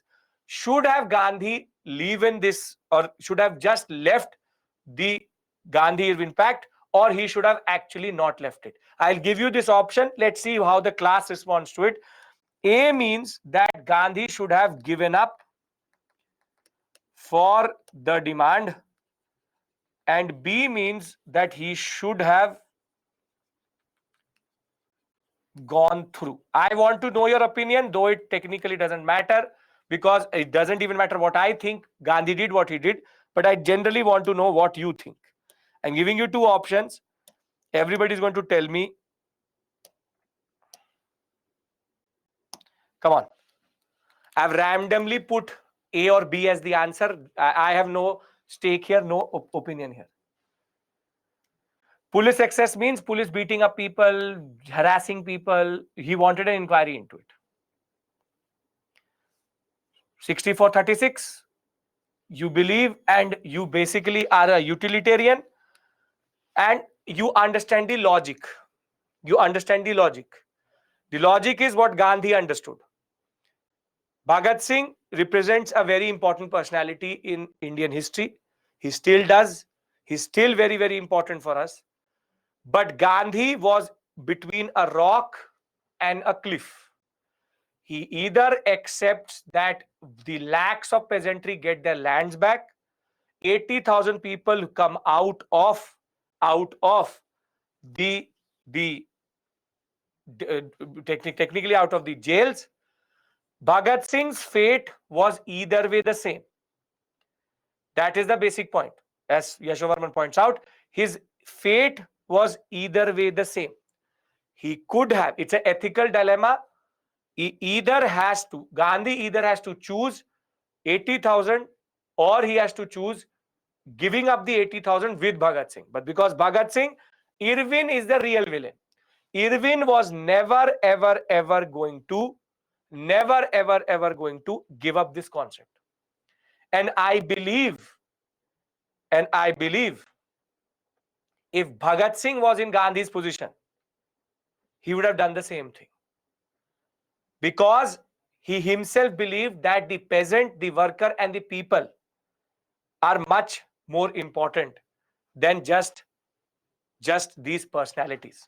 What makes Indian nationalism is mass nationalism, not personalities. So you agree, you disagree, my basic point of the matter is, I leave it to your judgment. Simple point is, I have presented you the case which Gandhi had. Gandhi had the option to save 80,000 people plus their land and their dues, plus, or on the other hand, leave all of this and basically give up the whole pact itself. Delhi Pact was either way going to not change how Irwin was going to treat Bhagat Singh. Now, are you, see, simple. Bimal, what is the option? What is the option?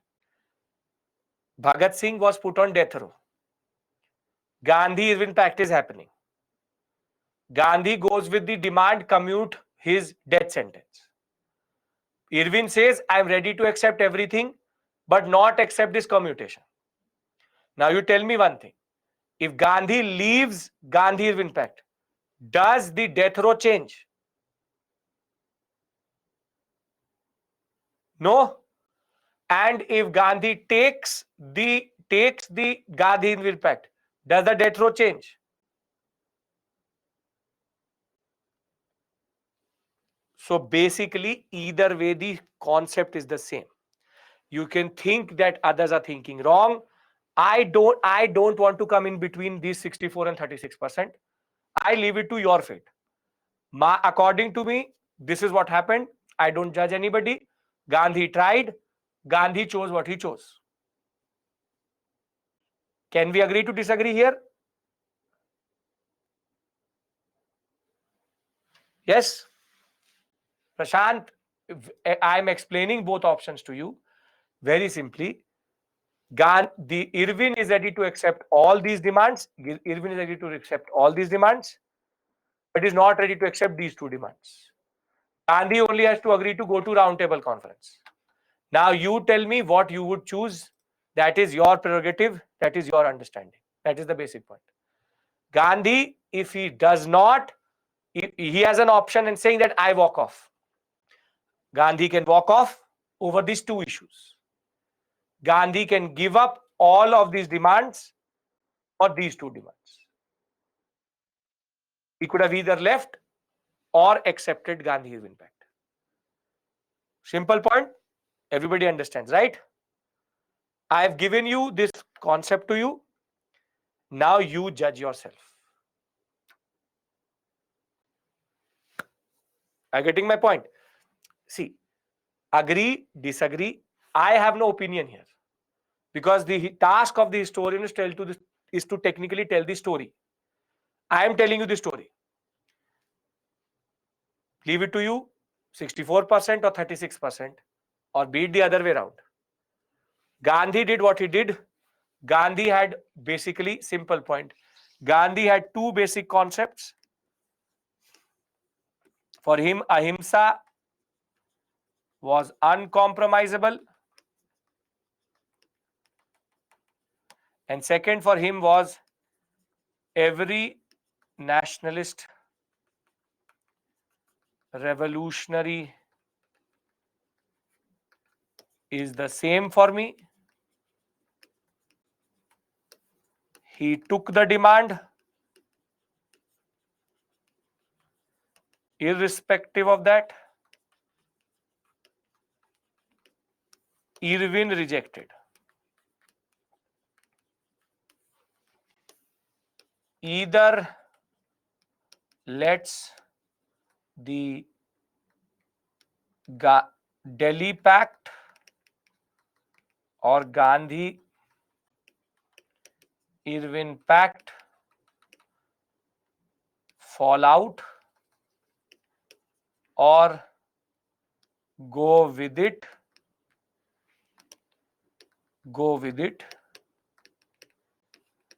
Either way, Irwin makes sure Bhagat Singh is martyred. Simple point is, it's about choosing all of these demands, and that. Done. I hope I've given you all perspectives. Leave it to you. Perfect. Can we then talk about the consequence? Gandhi went with what he went. Yes? Great. Now,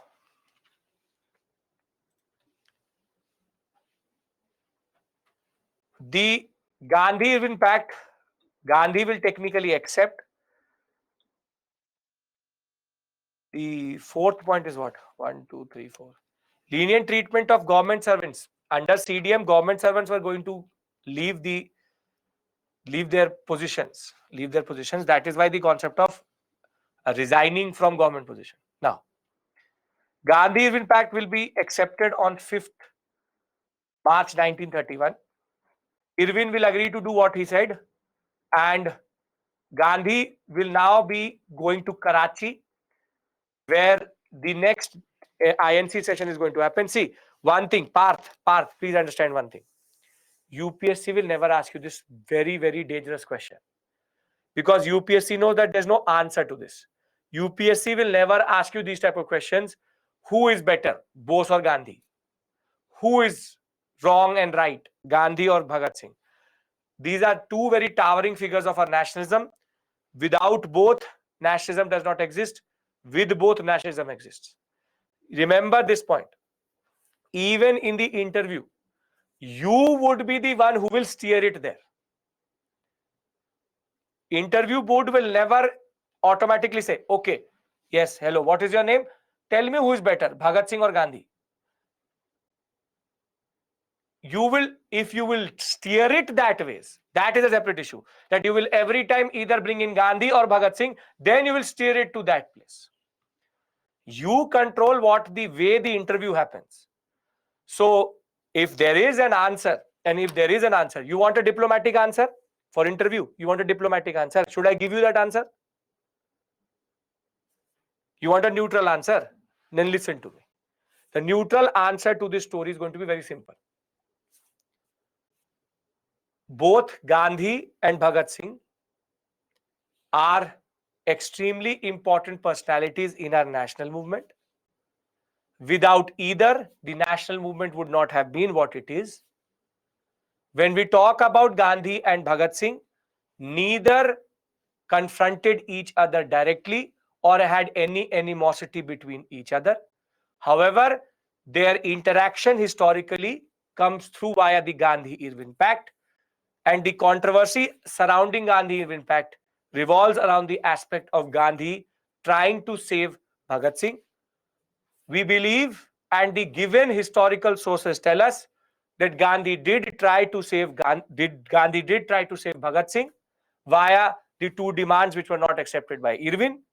However, Irwin made sure that the larger national movement would fail if Gandhi would have walked off. Either way, the fate of Bhagat Singh was sealed because of Irwin's insistence of either allowing the pact to go forward or not allowing the pact to go forward. He did try.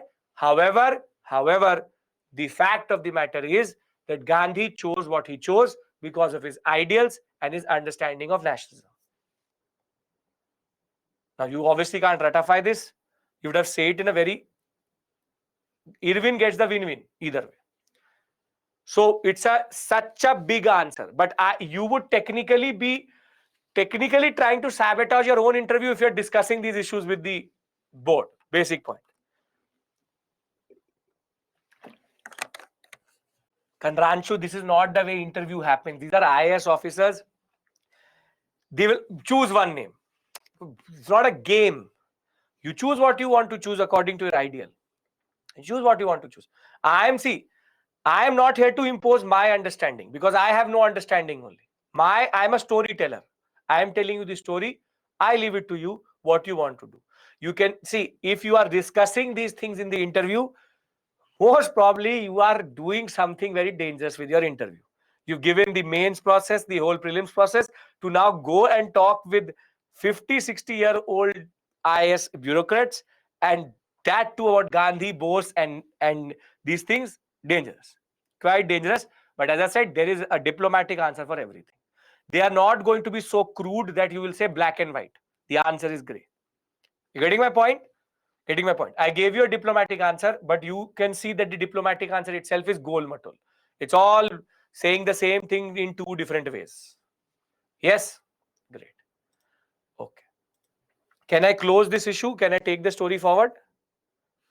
Ethics paper, Tushar, there will be hypothetical situations, not Gandhi and Bhagat Singh. Don't worry. Okay. No, Sachin, see, even if you're a history optional student, why are you going and talking to the UPSC chairman about Gandhi and Bhagat Singh? They will not randomly say, okay, today I'm going to ask him that. You steer the way the interview happens. Simple point. Okay. Now, why Gandhi took the truce is because the signs of exhaustion had already come through. And no doubt there was disappointment, a lot of disappointment that Gandhi-Irwin Pact was done. Peasants of Gujarat were disappointed because the land were not restored immediately. Vast masses of people were jubilant that the government at least regarded the movement so significant that Gandhi and Irwin were actually on the same footing. And political prisoners were released from the jails, and 80,000 unnamed heroes did come out. 80,000 satyagrahis did come out of the jail because of this pact. Because of this pact. And that is the real story behind it, that 80,000 people were released. Now, see, Gandhi has in principle accepted 80,000 is a very big number that way. Gandhi in principle technically had accepted Gandhi-Irwin Pact. Now it was about the INC accepting it as a body, and that is called the Karachi Session 1931. Karachi Session is known for 2-3 very interesting and important developments. First is that the Gandhi-Irwin Pact, will be accepted. At the same point of time, Gandhi will be chosen as a sole spokesperson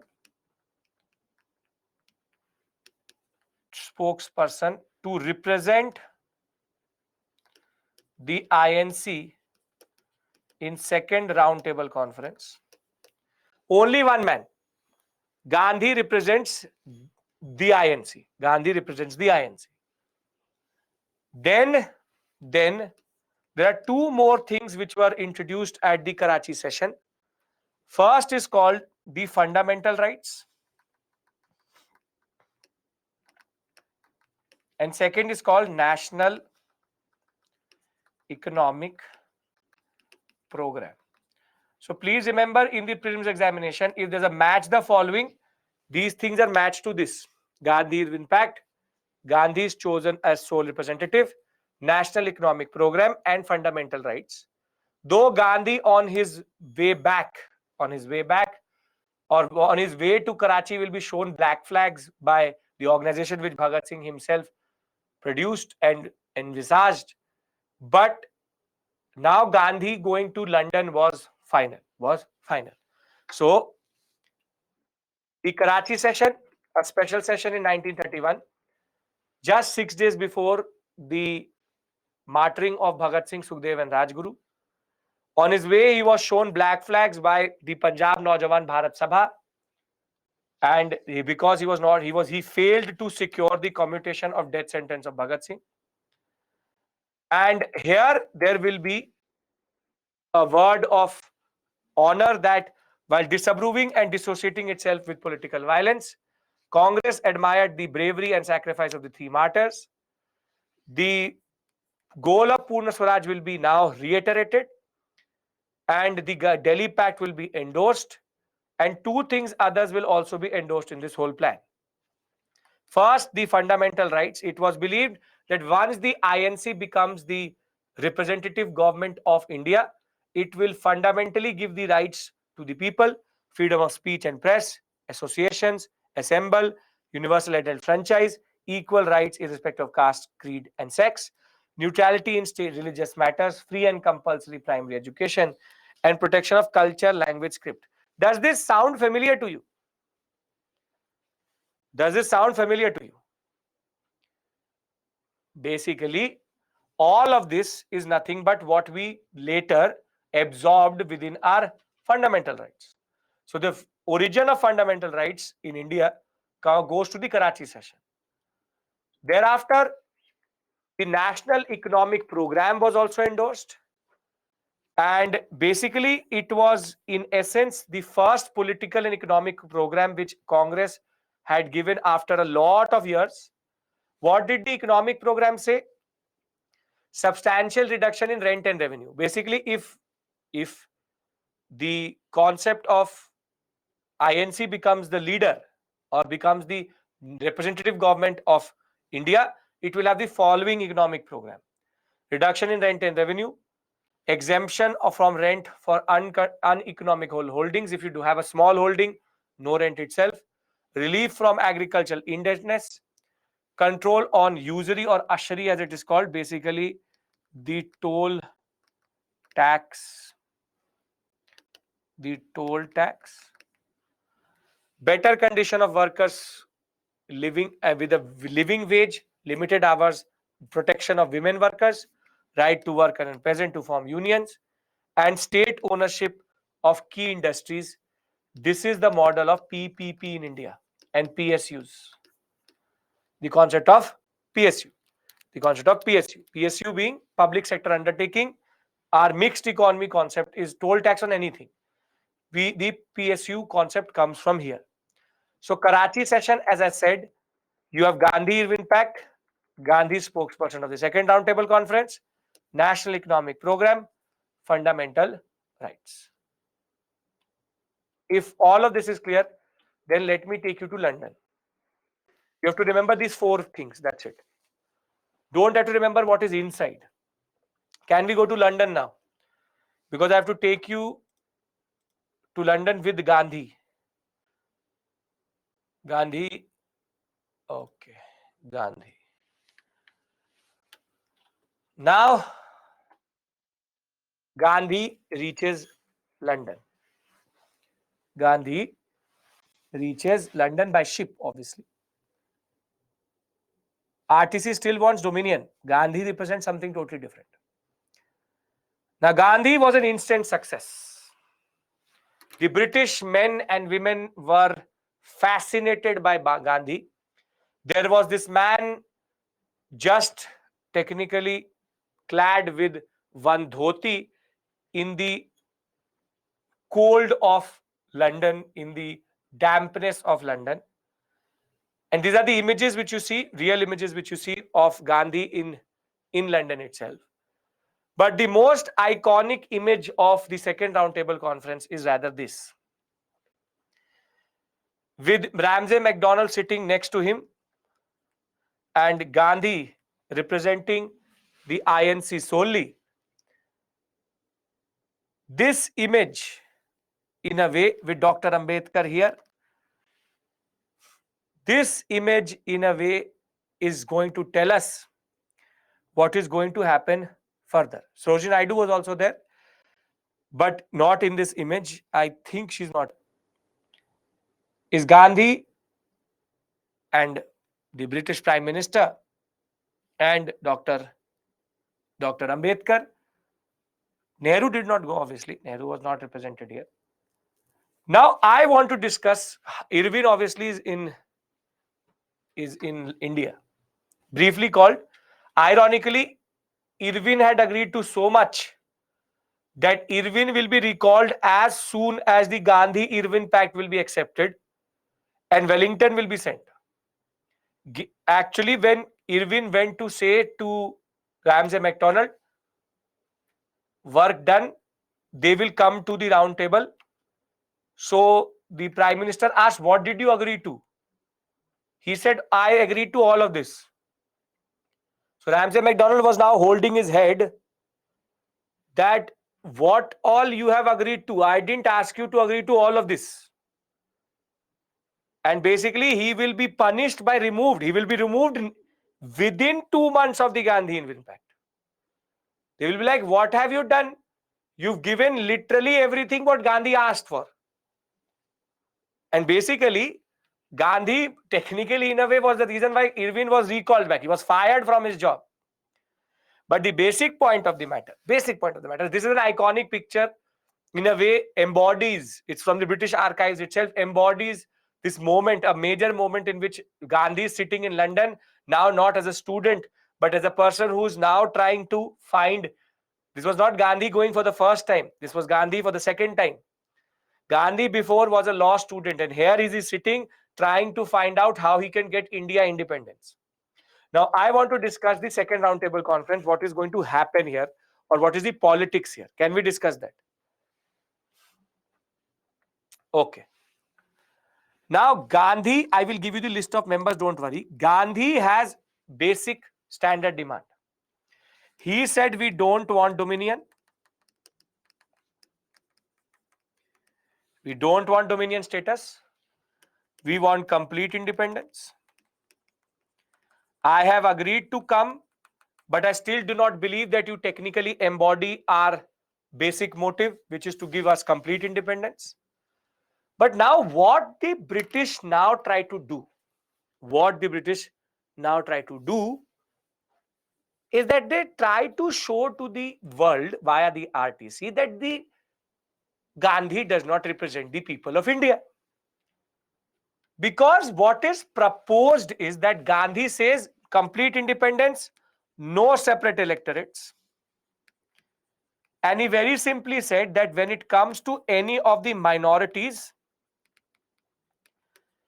we will deal after independence. He said, I will deal with the concept of, we will figure out our own house. You give us independence right now.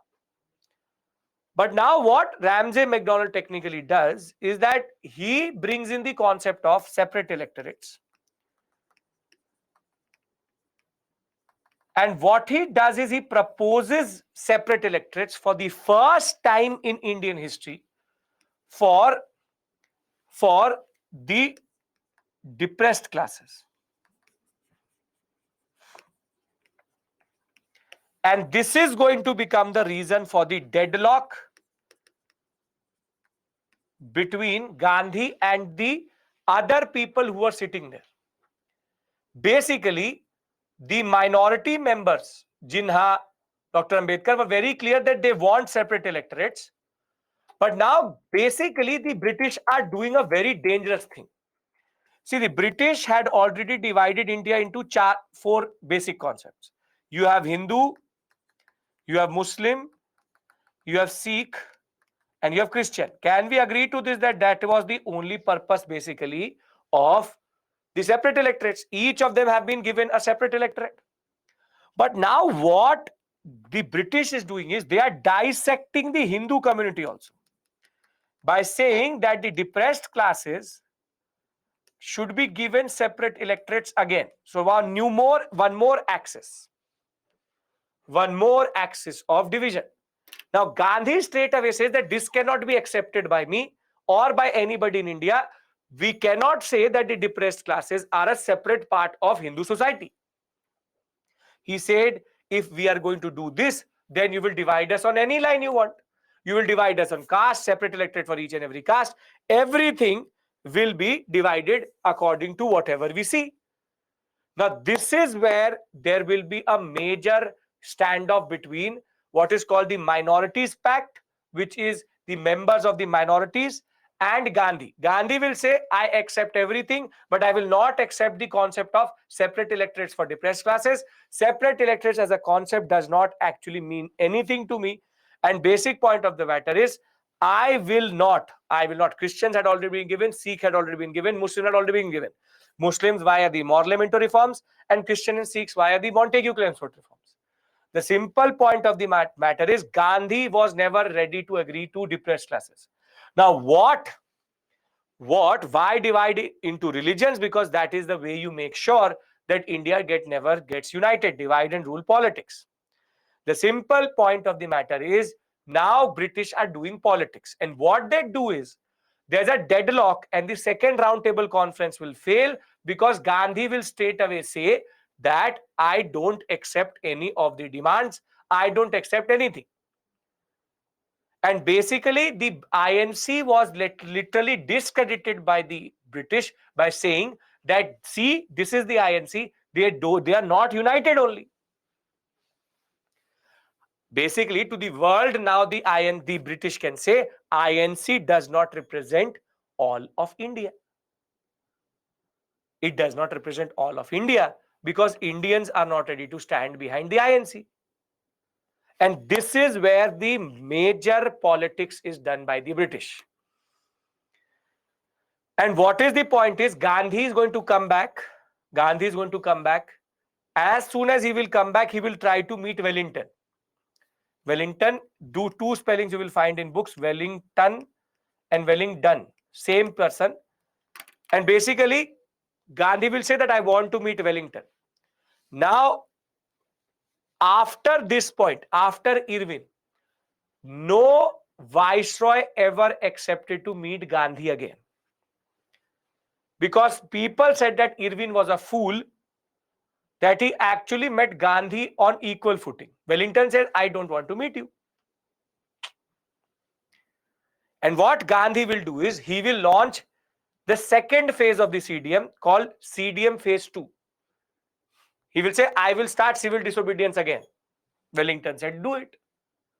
And he starts. But the problem is, Wellington was not Irwin.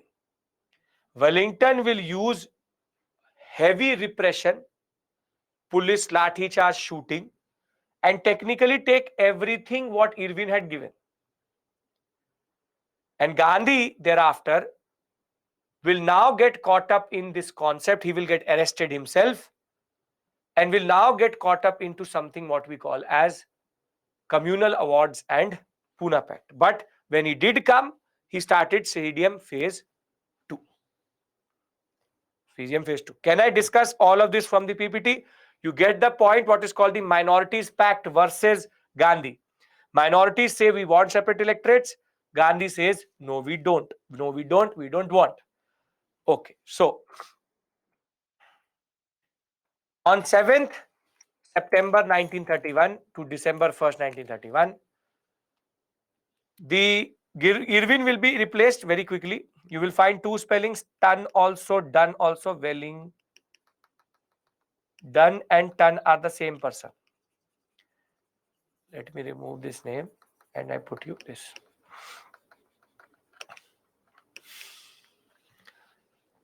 Thereafter, the conference saw overwhelming number of Indian delegates this time. Everybody came. But the conference turned aggressive between the Gandhian faction and other nationalist leaders. The government refused to concede the demand of basic independence that obviously they were never going to give. But why is this conference considered problematic? Because Gandhi represented the Congress at this conference. Sarojini Naidu went with the Indian women. In the conference, Gandhi reiterated the partnership between Britain and India now as two equal nations. And Gandhi's main point include responsible government immediately, both at center and province. Congress should represent India alone. Untouchables were Hindus and not treated as a minority. There should be no separate electorates or special safeguards for Muslims or any other minority. Now, this will not go well with anyone else. And basically, the participants would include Gandhi from Congress and Muslim League. They took technically a Bharat there. The whole, 31 members were there. Everybody in Muslim League said that I want to go to London.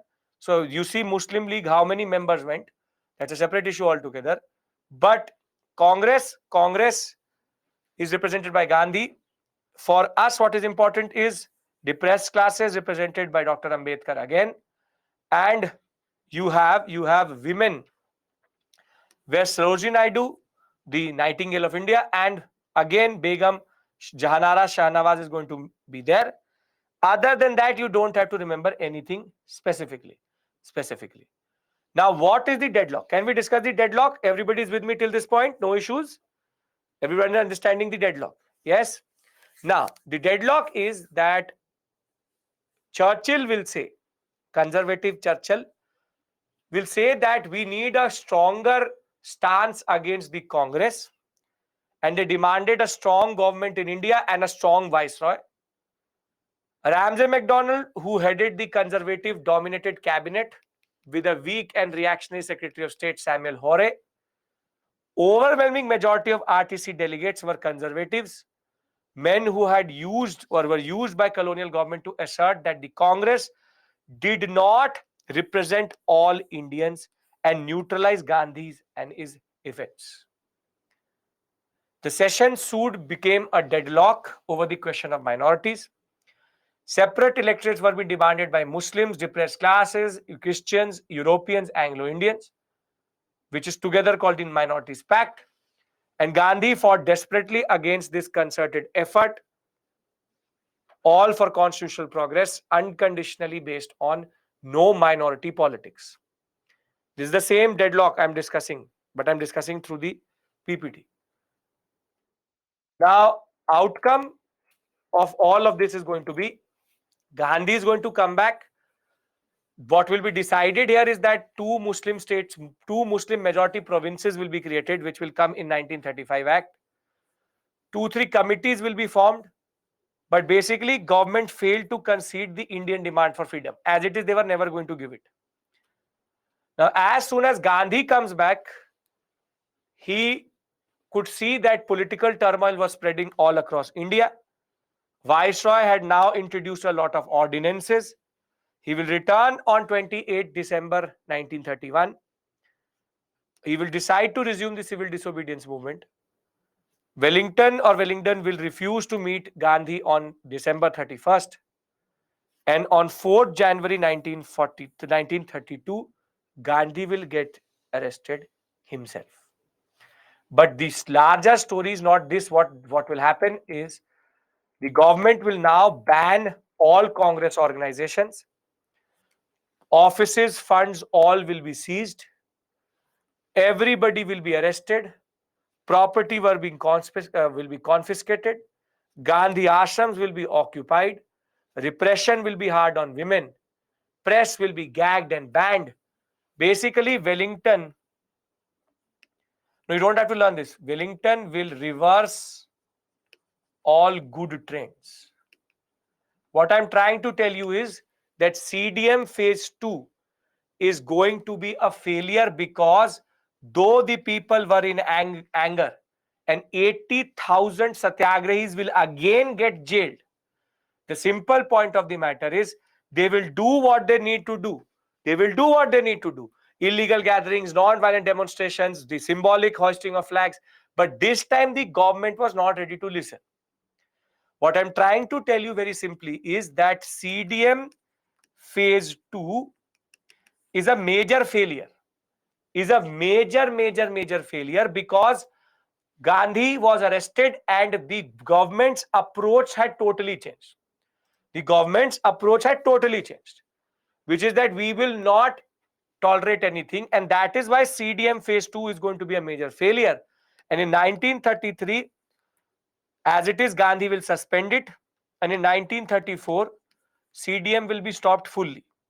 But what is more important is not this, but the year of 1932, what happens when Gandhi is in the jail itself. But what you need to learn very simply is roundtable conferences fail, minority issue, CDM phase 2 launched, and then suspended. Wellington was much harsher than Irving that way. Can we agree to this? Because there's a lot of detail, I know, but we have to keep it very simple here. Okay. Now, as I said, Gandhi suspends in May of 1933. April 1934, Gandhi will withdraw the movement itself. In Alwar, though we had a local Raja who even became independent at this point of time, who tried to assert their uprising and their independence. But because Gandhi was not there to sustain the movement, and generally the government's approach was totally different, nothing really happens. Now I need to discuss this with you. Very important. Anglo-Indians, Tushar, really don't matter in this story. Anglo-Indians, you ask me who are Anglo-Indians? Anglo-Indians are father Britisher, Indian mother. Okay. What to write, what to learn? Simple. I discussed CDM with you, phase 1, phase 2. First roundtable conference failure, second roundtable conference failure. You need to remember why it failed. Why it failed. Can we agree to that much? Yashika, everyone. Why it failed? Because of the minorities issue. Great. Perfect. Now, third roundtable conference is going to again happen in the background. It will be failure. But what is more important is this. Now, irrespective of Gandhi's insistence of saying that the depressed classes do not represent a minority within Indian community, the British Prime Minister will introduce what is called the communal awards. And these communal awards in 1932 are very, very significant because under communal awards, depressed classes will be given separate electorate.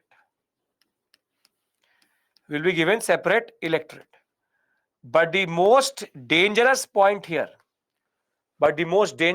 here is technically the British wanted to divide Gandhi and Dr. Ambedkar, because Dr. Ambedkar did ask for this throughout the three roundtable conferences. But when Gandhi and Ambedkar did interact at the second roundtable conference, the British very quickly realized that these two towering figures can be pushed or can be pit against each other. Ramsay MacDonald is the Prime Minister. And therefore, as soon as the communal awards are going to come, Gandhi will get to know in the jail and Gandhi will say, I don't accept it. Utter shock he was in, that I don't accept this concept. I will not let the British divide us on another axis. They have already divided us on religion. I will not let the Hindu community itself get divided, because if this is going to be used, then upper caste, lower caste, this caste, that caste, everybody will get a separate electorate. It will disunite India such a way that national movement will fail. India will never get independence. India will never get independence this way.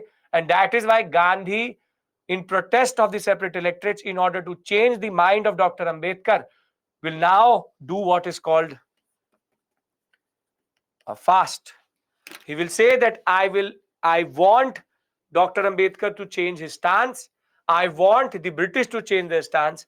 I want Dr. Ambedkar to change his stance for the unity of India.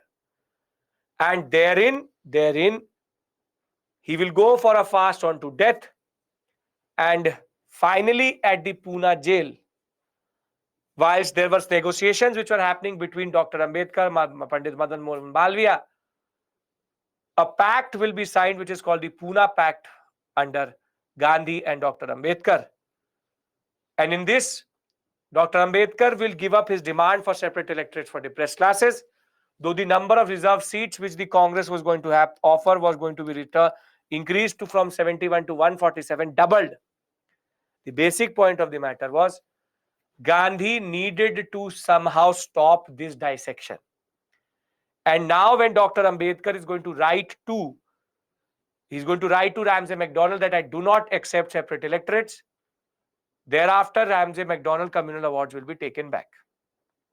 However, now Gandhi will change his orientation. Between 1932 to 1939-40, Gandhi will more or less withdraw himself from active politics. And now he will go into what we call his Harijan campaign. In order to show that Gandhi was serious about the issue of depressed classes, he will say, yes, Pune Pact between Gandhi and Ambedkar. Gandhi will say that my commitment towards untouchability, and I will not call them depressed classes, I will call them Harijan. And therefore, he will now organize 2-3 important different bodies which will represent his Harijan campaign. Basically, after 1932, government will Gandhi will very simply concentrate on untouchability and Harijans. As I said, second roundtable conference, again repeating myself, second roundtable conference will break down on the concept of minorities pact. Gandhi was very clear about the minorities issue. No depressed classes, separate electorate.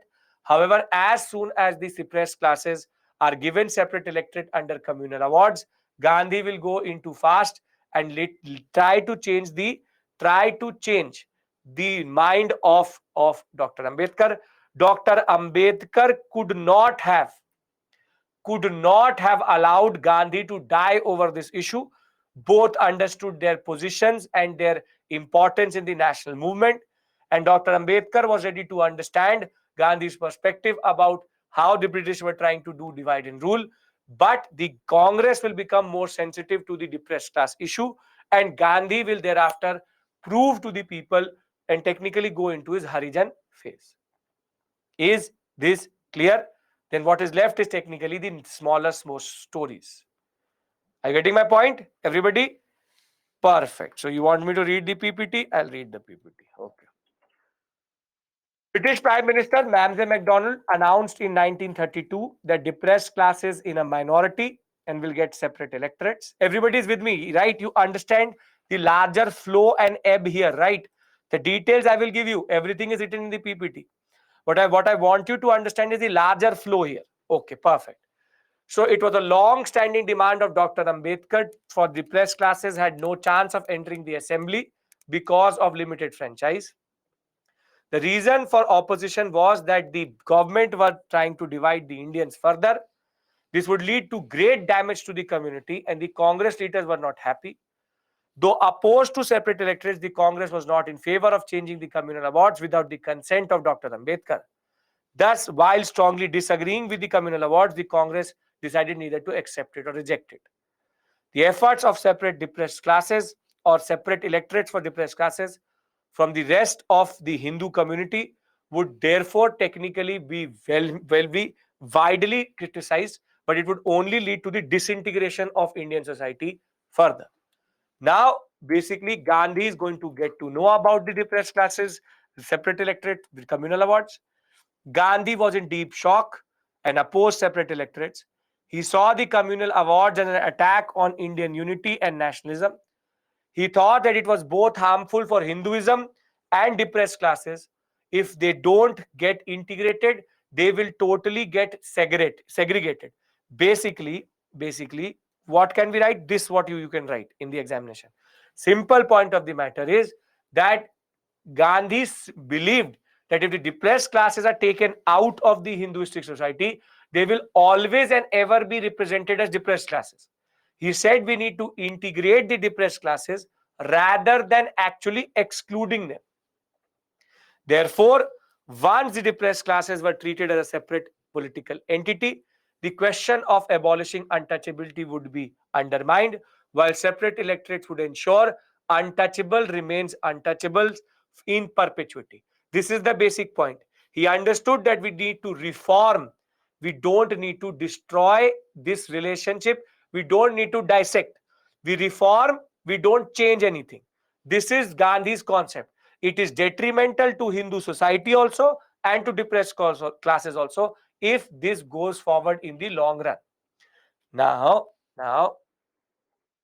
he said what was required was not protection of so-called interests, but eradication of untouchability. Gandhi demanded that depressed classes be elected through joint, if possible, wider electorate through universal franchise, while expressing no objection with regards to larger number of reserve seats. He said reserve seats give, but reserved plus joint, not reserved plus separate. Now it's called the Pune Pact. Gandhi was in the Yadarwa jail. He went on to fast on to death in order to oppose McDonald Awards on 30th September 1932. Due to Gandhi's fast, huge pressure created on Dr. Ambedkar to take this demand back. And Dr. Ambedkar, M.C. Raja, and Madan Mohan Malviya will try to hammer out a compromise. And Dr. Ambedkar finally agreed to agree or to basically meet the negotiations of Gandhi. And what is going to happen is on 5th September 1932, there was a pact between Gandhi and Ambedkar, which is called Pune Pact, after which no separate electorates for depressed classes. Instead, separate electorates would not be given. What will be given is depressed classes seats will be increased in provincial legislative assembly from 71 to 147 and 18% of total legislative central legislature, adequate representation of the depressed classes in civil services, and the pact was accepted by the government as an amendment to the communal awards. But the government is so problematic that even after doing this, they will actually push it in the Government of India Act 1935, which you will see.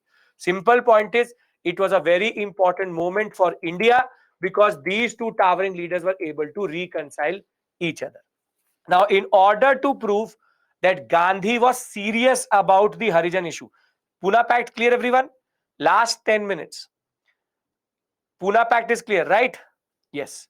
Now, in order to prove that Gandhi was serious about the untouchability issue, he will therefore introduce his what is called as Harijan campaign.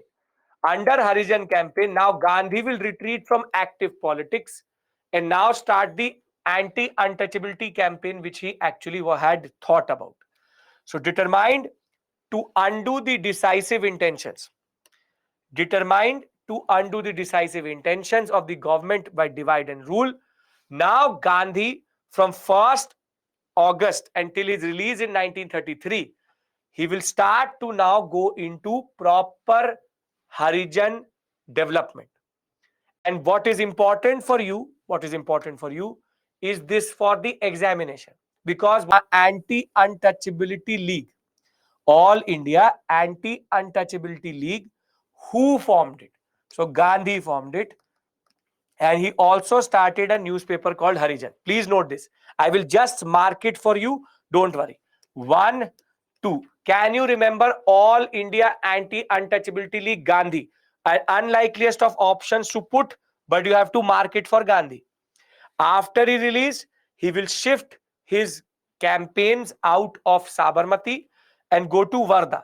And he has said that he will only return to Sabarmati once he's got independence. He did not get independence. As it is, he needed to change his approach. So he rather moves out of Sabarmati and goes to Wardha. And at Wardha, his most important emphasis was Harijan development. Thereafter, from Wardha, he will start to conduct what are called Harijan tours. He will start to move around in India. 20,000 kilometers was covered by him, collecting revenue, collecting money, and basically another organization will be formed by him, Harijan Sevak Sangh. Second, Harijan Sevak Sangh, in order to remove untouchability in India, urge political workers and different people to remove the untouchability concept in India, will hold 2 fasts in 1934 to convince that he is serious about his issue, this concept of self-purification. And last but not the least is, Gandhi will be criticized by a lot of different orthodox elements, shown black flags. Basically, Gandhi people will believe that Gandhi had lost it. He had now gone into a totally different mood itself. He will become a part of the temple entry movement, which I will discuss with you tomorrow. And basically, Pune Pact is when Gandhi will change his orientation. Whilst all of this is happening, one drama is happening in London also, which is called Third Roundtable Conference. Congress boycotted it again. Labour Party of the Britain boycotted it. Hindu Mahasabha, Muslim League and Princely State still participated. No real conclusion. The conclusion is what is called the white papers, which I will discuss with you tomorrow, which is 1935 Government of India Act. And basically, all of this just meant nothing in the larger context. CDM was again a failure, but this phase was very, very important. We will have the concept of universal adult franchise talked about. We will have even the concept of Chaudhry Rahmat Ali proposing the name Pakistan for the first time in this third roundtable conference. However, it will be met with 46 delegates will be there. But as I said, depressed classes again, Dr. Ambedkar will go, and women, Begum Jahanara Shahnawaz, what is the standard concept? I will discuss the concept of Linlithgow with you, because Linlithgow is the person who's going to now come into picture. He will be the now next Viceroy of India, one of the worst Viceroys of India ever. Now, let me go back to the timeline, and I have to summarize everything. Story is over. Let me bring everything together. Viceroy Linlithgow is the next Viceroy after Wellington is Linlithgow. First, you tell me, you understand the larger ebb and flow.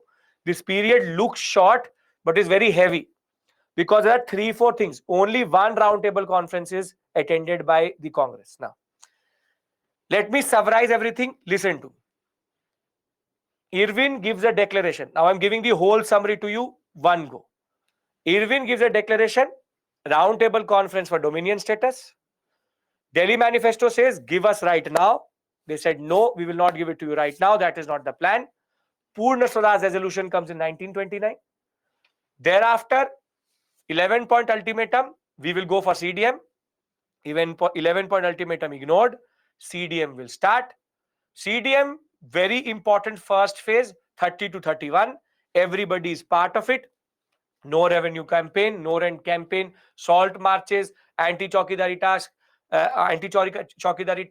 the Khan Abdul Ghaffar Khan, Krishna Pillai, KK Nair, C. Rajagopalachari, all India level, Cunningham Circular, perfect. Everything is perfect. But first roundtable conference happens in the background, useless without the INC. Government wants the INC in the roundtable conference. On the other hand, Gandhi can see that the movement is overheating. Now there's a convergence. That convergence is called Gandhi-Irwin Pact. Everything accepted by Irwin except for 2, police excess and Bhagat Singh commutation. And for that, Gandhi will go as the sole member for the second roundtable conference. Second roundtable conference happens. However, the concept of minorities issue is going to become a deadlock. Gandhi will say depressed classes are not separate part of Indian society. He will come back, launch CDM phase 2, but the government will repress the CDM phase 2. It will become useless by 33, 34 abandoned. However, 32 itself in Yadarvagiyel, Gandhi will now hear about what is called the communal awards. The communal awards was given by Ramsay MacDonald, the Prime Minister, which is separate electorate for depressed classes. Gandhi will go on to a fast. That fast will in turn lead to what? The pact, which is called the Pune Pact between Gandhi and Ambedkar, which is that Ambedkar will give up his concept of, Dr. Ambedkar will give up his concept of the separate electorates. He will go for reserved seats. Separate electorates is removed. Reserved seats with joint electorate. Thereafter, Gandhi will try to prove that he is serious about the untouchability issue. From 32 to 38, 39, he will go into his Harijan campaign. This is what is the summary of this whole period. The only 2 people who attended all 3 roundtable conferences, Dr. Ambedkar and Begum Jahanara Shahnawaz. Does this make sense? Can you now envisage the whole period in that sense? Done? Perfect. Great. Harijan timeline, don't have to worry, just have to write 2 things. All India Harijan campaign, All India Harijan Untouchability League and Harijan Sevak Sangh. That is it. Pune Pact in simple words, Racha, government gives separate electorates to depressed classes. Ambedkar wanted it. Gandhi convinced Ambedkar to change his demand by a fast Pune Pact. Okay, if you don't have a question, I will see you tomorrow. Tomorrow is a very important phase. Everybody is disillusioned. Gandhi versus Bose. 35 to 42 we will reach. We will discuss Government of India Act 1935. We will discuss perfect Shruti. Extremely satisfying to know that. The basic point of the matter is we will discuss Gandhi versus Bose.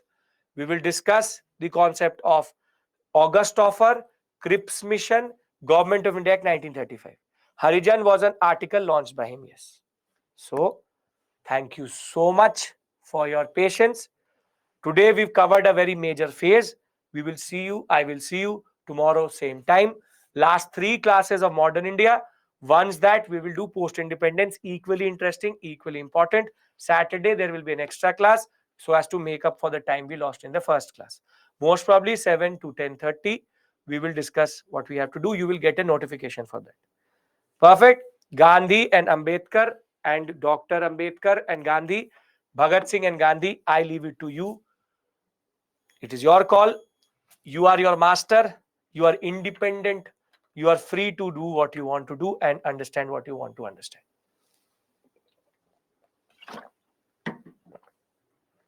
Thank you. Take care. I'll see you tomorrow. Bye-bye. Bye-bye. Objective Harajan campaign to go for untouchability eradication. Akshay, Gandhi always stayed away from active politics because if he goes into Constituent Assembly, he is power hungry. That he never was. Vijay, that is not possible because students do evening batch, weekend batch also. That's why I have to take it in the morning only. Chaukidari tax, Devender, Chaukidari tax was taken by Zamindars for the protection of his own land and his own houses. Chaukidars. So that is anti-Chaukidari tax.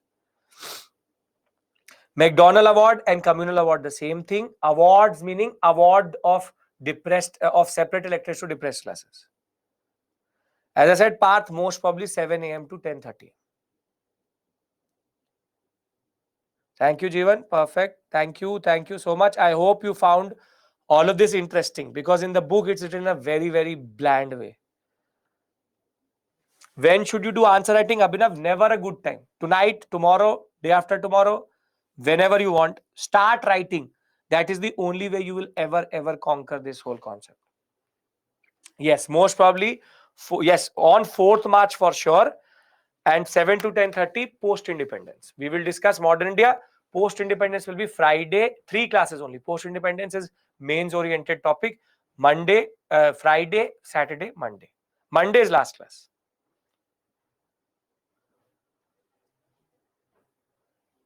Supriya, I'll talk about that. Maybe I'll talk about that. I can talk to the management about that if we can arrange for that. Yes, the people who had given up their positions, Shalu, they were taken back. So if everything makes sense, thank you. Thank you. Take care. I'll see you. Have a very productive day. I will see you in the evening tomorrow.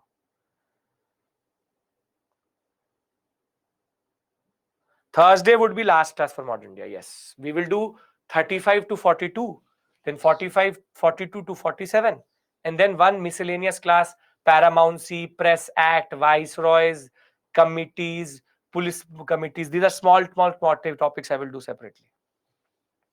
I will cover everything. I will bring the Bipin Chandra to you. I will show you what we've covered also. Don't have to worry. Irwin was, Gandhi went with demands. Irwin accepted what he wanted to accept. That is true, Yashovarman, true. No, political prisoners, any generally arrested under the concept of what is called as breaking the law.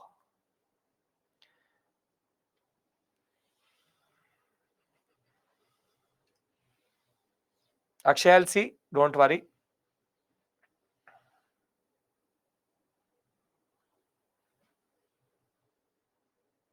Thank you. If you don't have a question, you can leave. Go have dinner.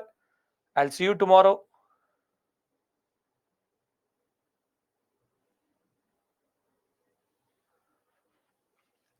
On Saturday, Samartare, an extra class on Saturday.